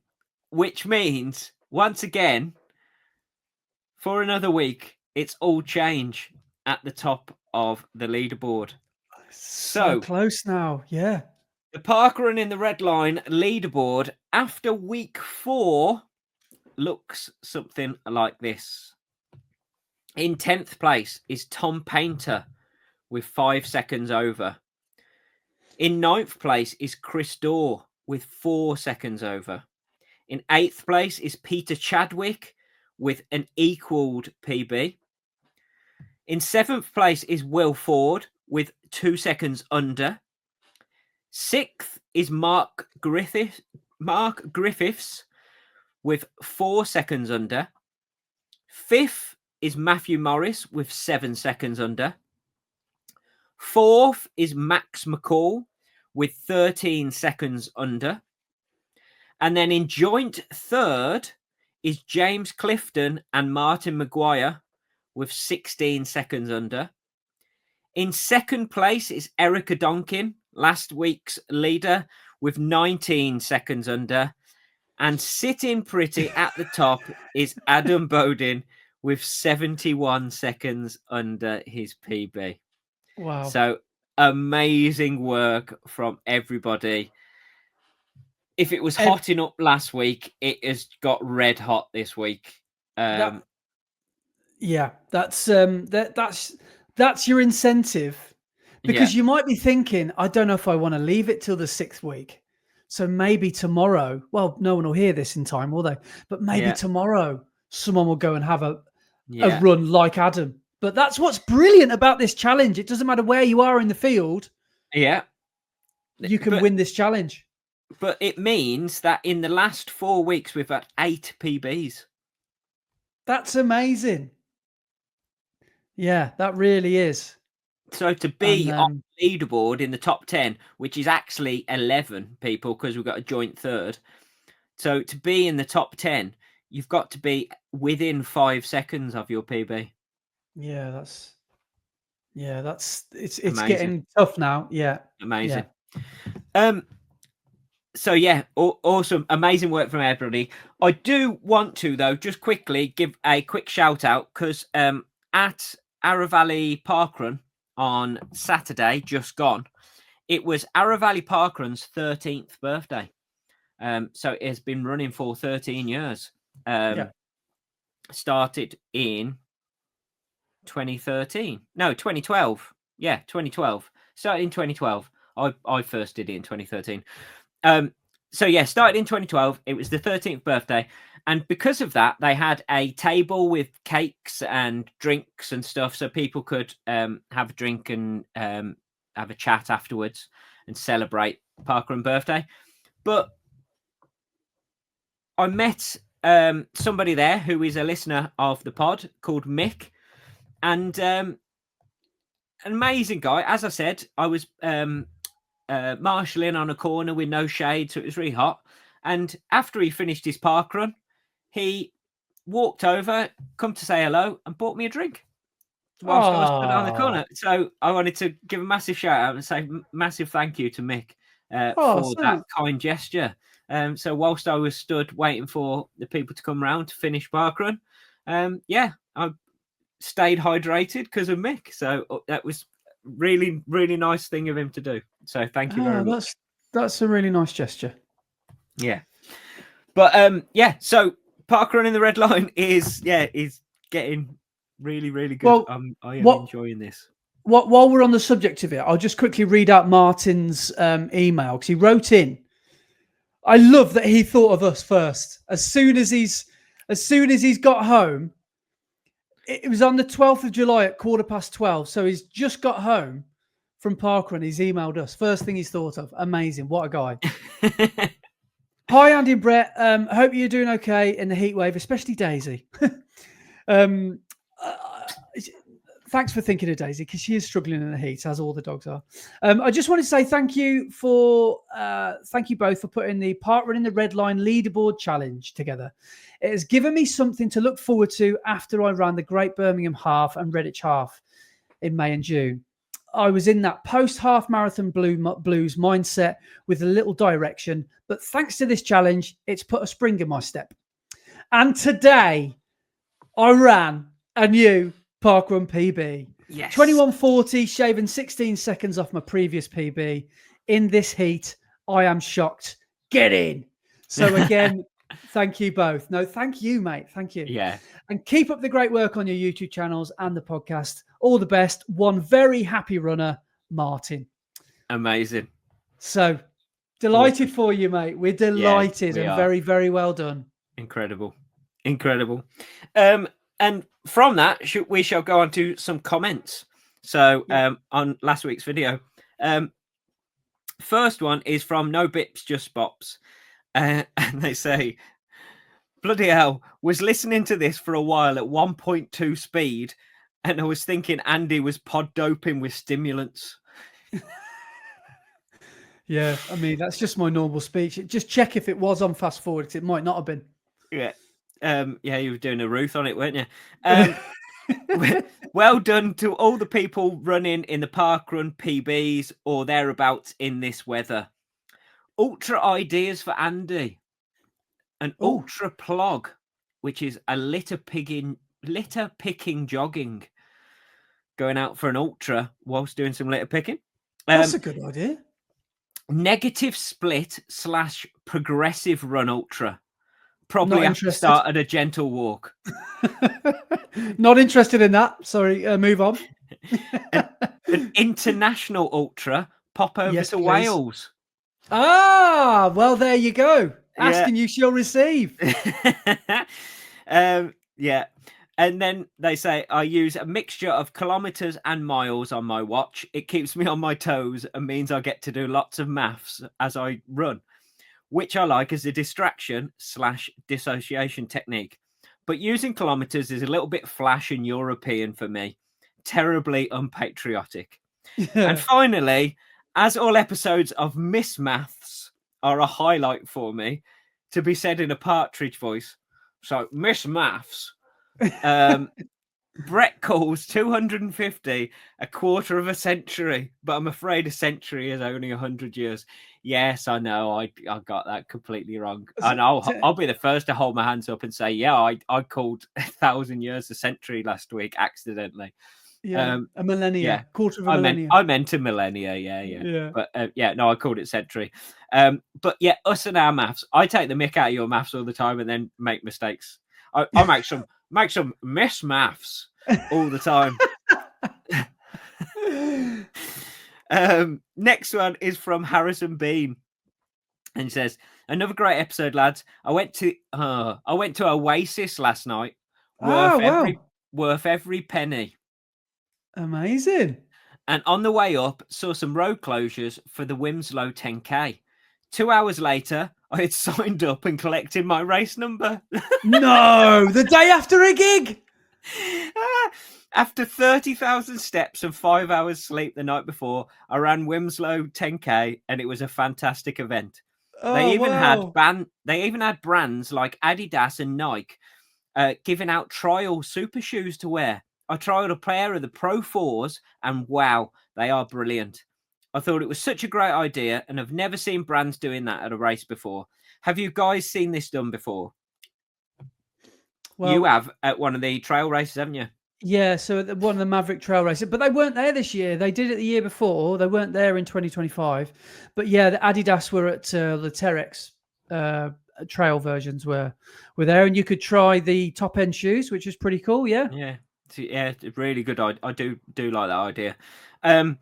Then goes on to say, serious dehydration hit me just before my 3-hour drive home. But luckily, I had today's episode to get me through 2.5 hours of it, and it worked a treat. Brilliant. Heat exhaustion was worth it for a new PB. No. 42:40, 1 minute 20 off his previous time. He's mad. Keep up the great work. Keep up the great work and bring on week 6 of Parkrun in the Red Line Challenge. Oh, that's amazing. Harrison, that is incredible. Wow, what a story. Just signed up to a race. Wow, that's crazy. That's wicked. Love it. Absolutely love it. Yeah, amazing work, Harrison. Yeah. Next is from Steve OxoCube, and he says, I wonder why no one has invented a charging adapter for a sports watch. One that you can wear on your wrist, like a charging dock base that will sit snugly between your wrist and the bottom of your watch. I thought about that when mine died on a long run once. Worst feeling ever. But, well, yes. I was going to say, haven't you done a bit of research about this? We got, was it an Instagram DM? Oh my God, as I'm getting attacked by a moth. See that? Why is it attacking me? Sorry about that. Just absolutely made a beeline for me face. We got a DM from somebody. I just want to see if I can find it, because maybe it wasn't an email. We got, was it Lynn? Oh, Lynn. I love how both of us went straight for that. Yeah, okay. Lynn sent us a DM. She said, 2 things from this week's episode. If you want to have the bejesus scared out of you to never ride a British fairground ride, then watch this panorama on then from June this year. And she's put a link. I don't know if I want to watch that. That sounds absolutely horrendous. I'll have to watch that in a minute. Also, Andy, search for round Garmin charger on Amazon. They fit attached to your watch underneath whilst you are wearing it. I've used it for charging on the go a number of times during ultras. No more holding your watch. And I went on Amazon and I bought one. They look like like the size of a polo, but like a chunky polo. And it just sort of sits underneath your watch, and I guess you probably could wear it on the go. So thanks for that, Lynn. Excellent. Thank you, Lynn. Sack Lynn for being totally unprofessional. Sorry, you probably didn't even get that reference. Don't worry about it. But thank you, Lynn. That was really that was a really good email message. So Steve, you can get one. So what do you need to search for on Amazon? Just Garmin Round Charger. Garmin Round Charger. There we go. Yeah. Cool. Next one is from James Phillips. And he says, "Hi guys, great show as always. Yes, Andy, being a gardener in this heat is tough. Yeah. Brett, I'm with you on the miles thing. Kilometers are for runners that want to make their runs sound longer." Yeah. That's what I do an ultra in kilometers. It sounds harder. Yeah. I listened to this podcast on my long on Sunday, and at 11 miles, I was being serenaded by Brett singing "I'm Too Sexy." Until next time. Amazing. Love it. I agree. Yeah, people who use kilometers just want to sound fancy. Next is from Carl JB. It says, "Great pod as usual, guys. Hoping that by the time you read this out, I'll have attempted my first park run in the red line. Hopefully we'll make the leaderboard on the next pod." Who's that from? Carl JB. So do you reckon their surname starts with J or B? Carl with a C? No, with a K. Come on, where's Carl? I've only got Carl Quiney. Yeah. Oh, hang on. Is it Carl Bennett? Yes, I think it's Carl Bennett. How did he do? Well, he's in for the challenge at 27:35, but we haven't registered his run from last week. From week 4. Really? So maybe it didn't go through. Have I missed that? Well, have I made a mistake? I'm going to check now. Sorry, Carl. If I've missed this, that is terrible on my behalf. Unless that's the wrong Carl. I think it's Carl Bennett. No, it's from last week, from the 5th of April. No, 5th of April. That's the last park run I've got from Carl is from the 5th of April. So maybe he either didn't go or didn't get it scanned. Oh no. Carl, tell us what happened. Yeah. We need to know. Yes. Oh man. Okay. Yeah.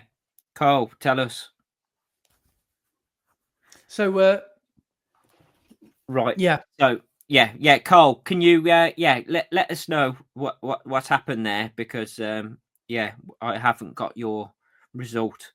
But it says the stars might have aligned on the final showdown idea. My kids are away with my parents for the weekend, and the wife's working, so I'm all on my own. It's a 2-hour drive, though. I think Andy should make the effort if his adoring fans are making the trek. Postpone. Well, you know why now.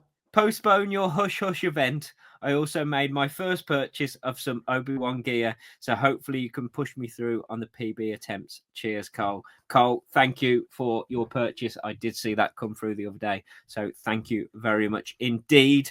But I don't think you're going to cancel your Hush Hush event, are you? No, I'll be at Pitchcroft just in case anyone is over there. Yeah, but, which arguably, I will say this, could be a slightly faster course than Aravelli. Could be. Yeah, it could be. Could be. But I might not even be there, so I wouldn't hang your hopes on me being there. Then next up is James Clifton, and he says, "Oh dear, it seems like my reign at the top of the leaderboard lasted a total of 1 week." Mate, it's happened every week. Hopefully the Takumis in the post will give me those few seconds extra to get back to the top. Great show as always, gents. Keep up the good work. Yes, James, those Takumis definitely will help you in your parkrunning endeavours. So let's see how you get on this next week. Next up is Lee Chesterton. He says, "Hi guys, after the good response you had from the Running the Red Line Parkrun Challenge and listening to Andy talking about ultras, have either or both ever thought about organising your own backyard ultra? It would be an excellent way for all of us running the Red Liners to have a meet-up. Anyone else there think this is a good idea?" What is a backyard? Is that a 4 mile thing? Well, you set up a route. Yeah. And it whatever distance you set up as your backyard, and then you go out and it's last man standing. You've got to run the route every hour. I love the idea of, like, what's his name? The Go One More guy. The guy from like Texas or something. What's his name? His company is called, they do supplements. He's like a proper like hench guy. Do you know who I'm on about? He set up a backyard ultra. Nick Bear. Oh yeah. He set up a backyard ultra on his ranch. I love the idea of doing one in like your back garden under Elesmore's ranch. We can make some obstacles with the stinking nettles, and there's a barbecue to navigate. And I don't think my back garden's big enough for that, unfortunately. But that would be a great idea. The only problem with that would be sorting out public liability insurance, finding somewhere where we could actually do it without causing too much hassle for anybody that's around that route. Yeah, but never say never. Never say never. If we could look into it, maybe. You never know. Because what we don't want is any subscribers to die. Yeah, under exactly. our watch. Yeah. There would have to be lots of waivers signed by entrants before they started. Yeah. But no, I do like that idea, Lee. Thanks for that, mate. Then next one's from Matt Salvam, and he says, "I too sing the lyrics of Running the Red Line, and I was doing it before you mentioned it." Yes, I wasn't the only one. One. Get in there, Matt. And he's written the lyrics: "Run the red line, we're running the red line, we're running the red line, run." Anyway, finish the pod, and it's only Monday. It's going to be a long week. Brilliant.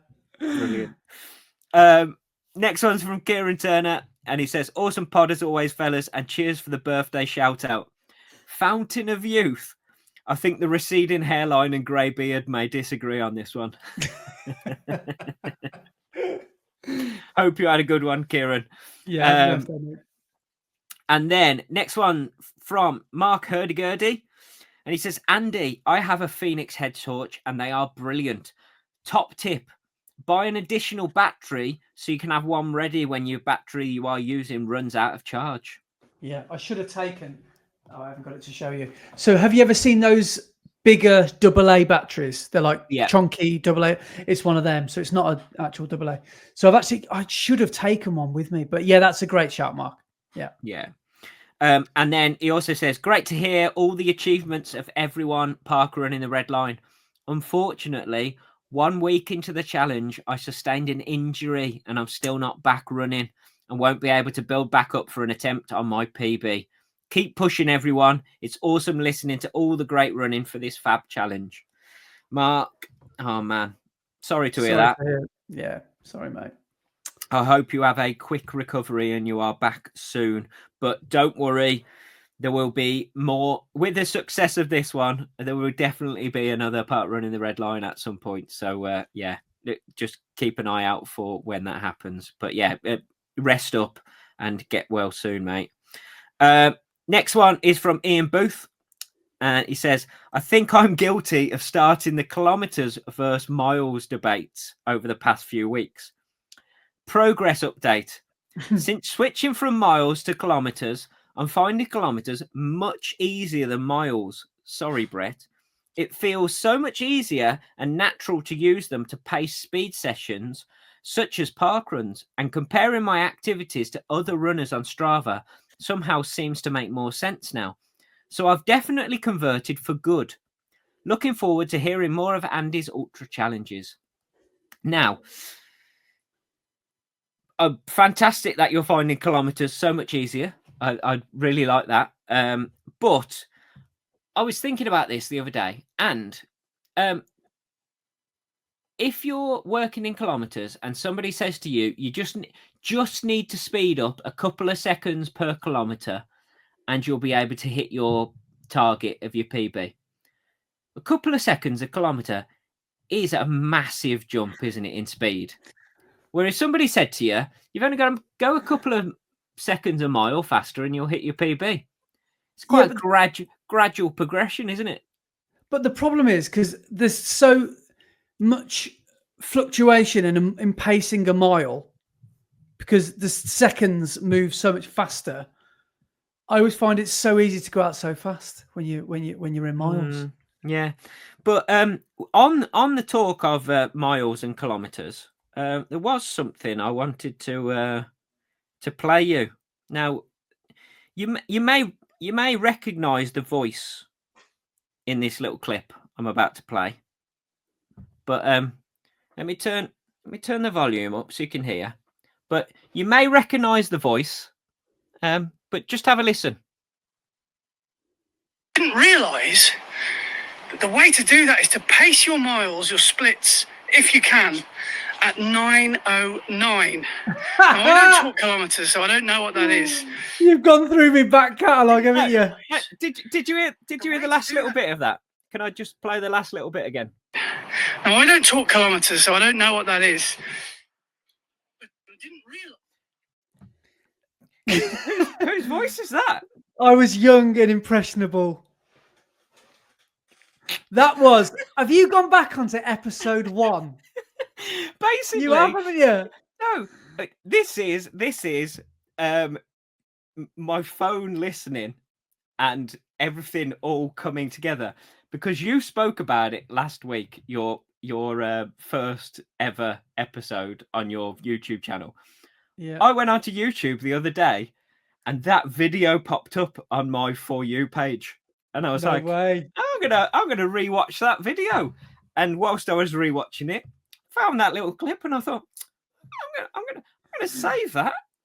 I thought, right, when I first did my first half marathon, I thought you could do 10-minute miles and get a half marathon of under 2 hours. I just thought it was about 10 minutes a mile. And I was doing my 10-minute miling, and I was like, I got to 2 hours, and I was like, I've still got 3 miles to go. What's going on? Yeah. I didn't realize it was 9:09s. But I do.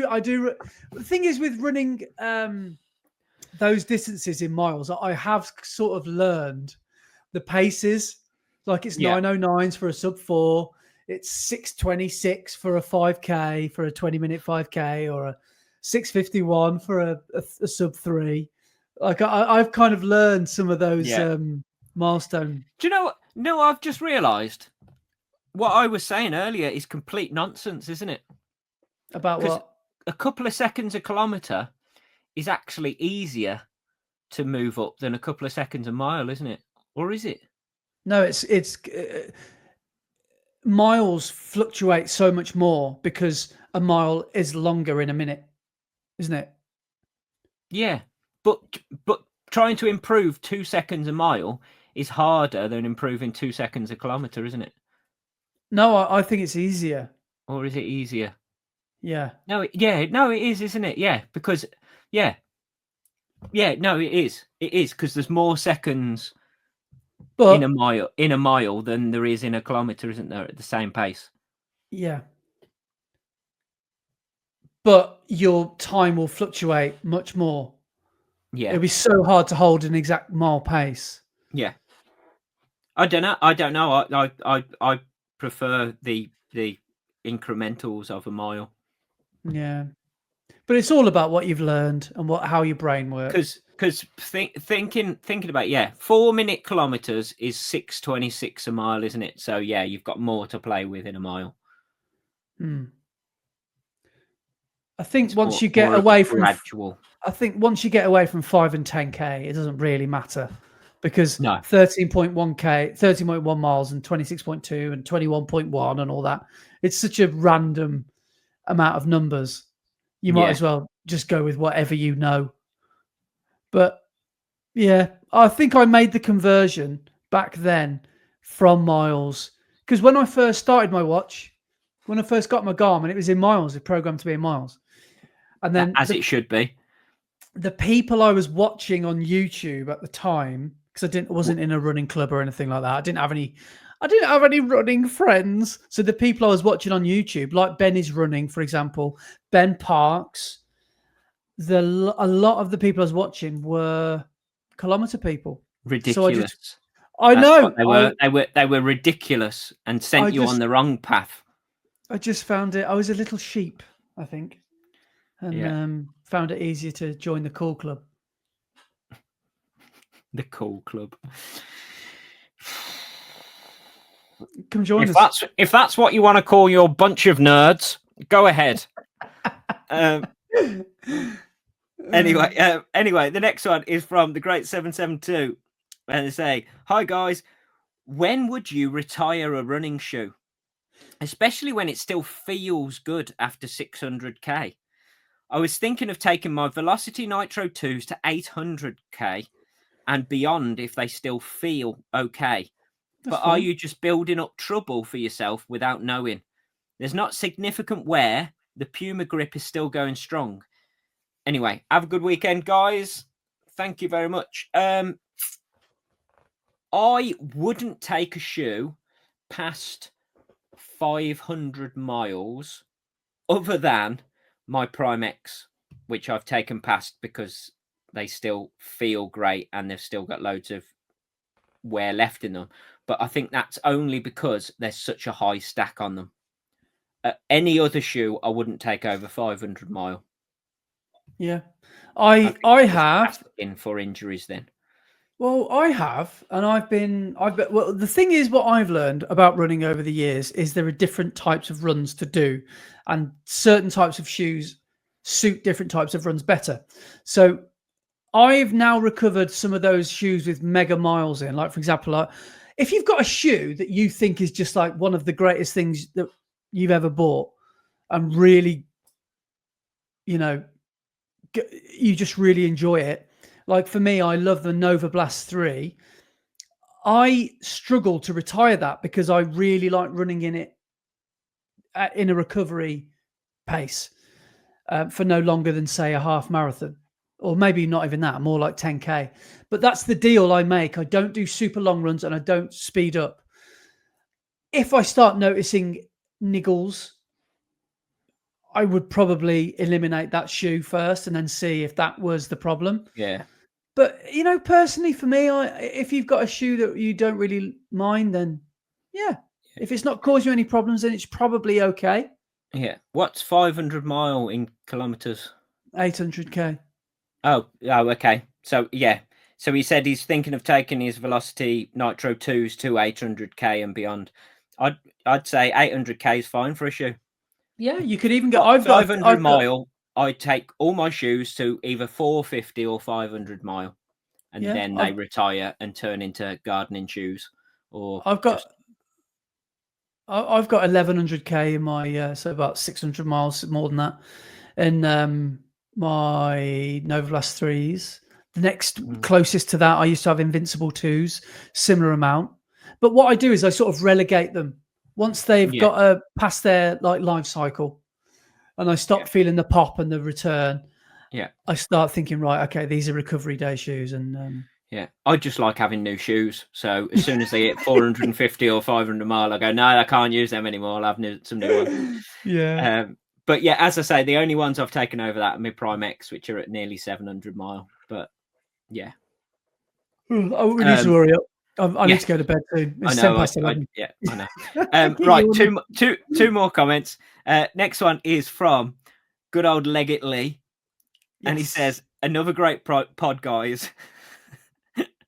And you're right. There's about a 50% chance I'll turn up for the Parkrun showdown. I don't know. Comes up with the idea and then 50-50. Yeah.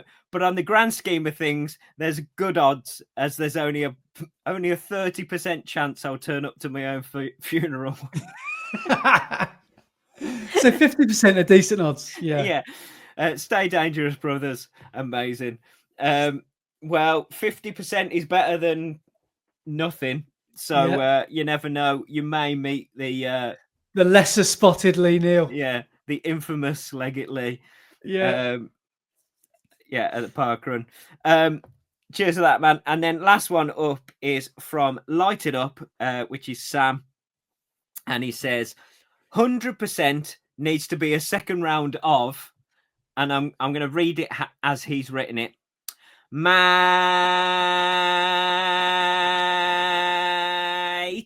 Parkrun in the red line. Yeah. So just have a look at the amount of A's in that one. Yeah. And the idea of a final Royal Rumble at the end, I'll be there. Amazing. I think we've accidentally found a real sweet spot here, haven't we? Because a lot of people are finding themselves in a bit of a in-betweeny phase with their training. Yeah. And I think it's a really good thing. I think yes, we do need to do it again. But the first one's not even over yet, so stop talking about the second one. We haven't even come to the end of the first one. So we've just before we move on to the Strava seg, we've got one follow-up email from Conrad, who he wrote in last week saying he was doing Race to the Stones, and as you may know, in this country, in the UK, last week it was a heat wave last weekend. So that makes Adam's monster PB even more crazy. Yeah. But Race to the Stones, 100k, people were doing it in like 35 degrees. So having mailed to tell you I was doing Race to the Stones 100k last week, I'm now emailing you from the 50k halfway point to tell you that I've finished. I pulled out of my first ever DNF. Which I'm calling I did not fancy it. The relentless 32-degree heat on the exposed ridgeway was too much for this pale Yorkshireman. I feel a bit sad and wobbly, but mostly relieved. I know what the second half of 100k ultra takes. I've done 3 previously, and I simply just didn't have it in me. So there we go. My first ever DNF con.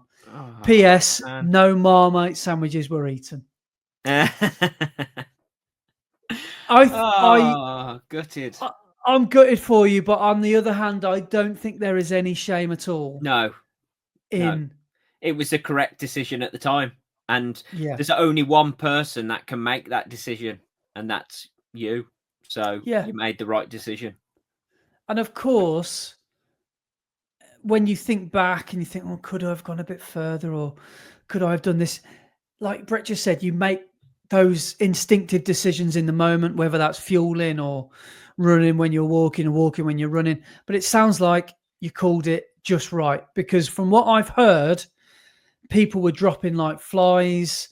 I think the DNF rate was like, I think only about 30% of people finished, or 33% dropped out at 50k, and of that remaining 66%, they didn't finish. Put it that way. I don't think everybody got round. So I don't think you should beat yourself up at all. No, and definitely not.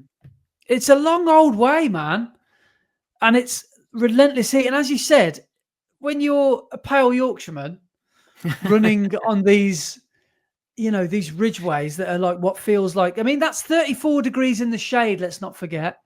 In the sun that's beating down on you, add another 10, 15 degrees on that, because the sun was relentless last weekend. Yeah.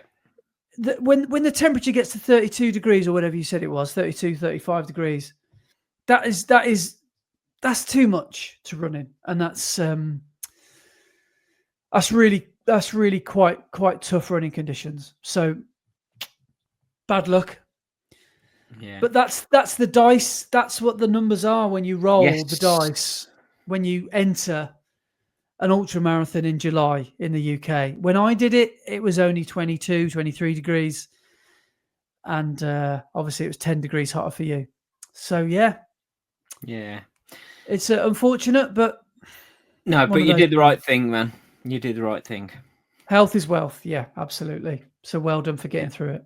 And Con actually did say that... He didn't say it was a shambles, because I don't really know what the organisers, what else they could do. But apparently one water station was completely ransacked of water. And the water that they were giving out after a certain time, which I imagine probably be about 9 o'clock onwards, was lukewarm and warmer than lukewarm. It was like warm bath level. So not thirst quenching at all. So I can't imagine how difficult that would have been. Yeah. Right. So I think all that leaves is time for the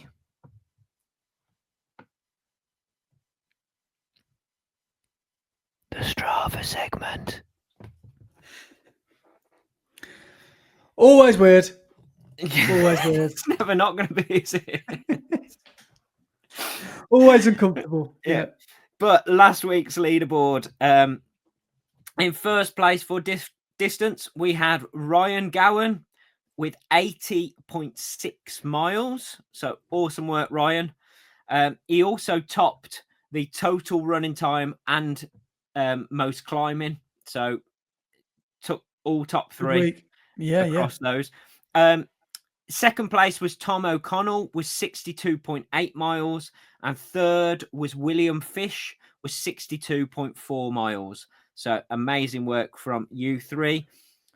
Climbing, as I said, Ryan Gowan was in first place with 6,364 foot. Second was Mark with a C with 5,627 foot. And third was James Slade with 5,614 foot. And then our top three ladies. First was Victoria Lee with 57.5 miles. Second was Leanne Bayard with 44.9. And third was Chloe Hamard with 43.8 miles. So amazing work from everybody.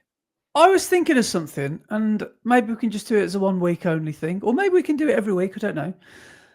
I think we should look into giving the ladies a top three of the climbing, because we seem to, yes. So because there are, I mean, for example, Jackie, she's in the top 6 overall, and she's at the top sharp end of the leaderboard most weeks. So if you press the little the arrow for the elevation gain. Yeah. Do you want to find our top three ladies?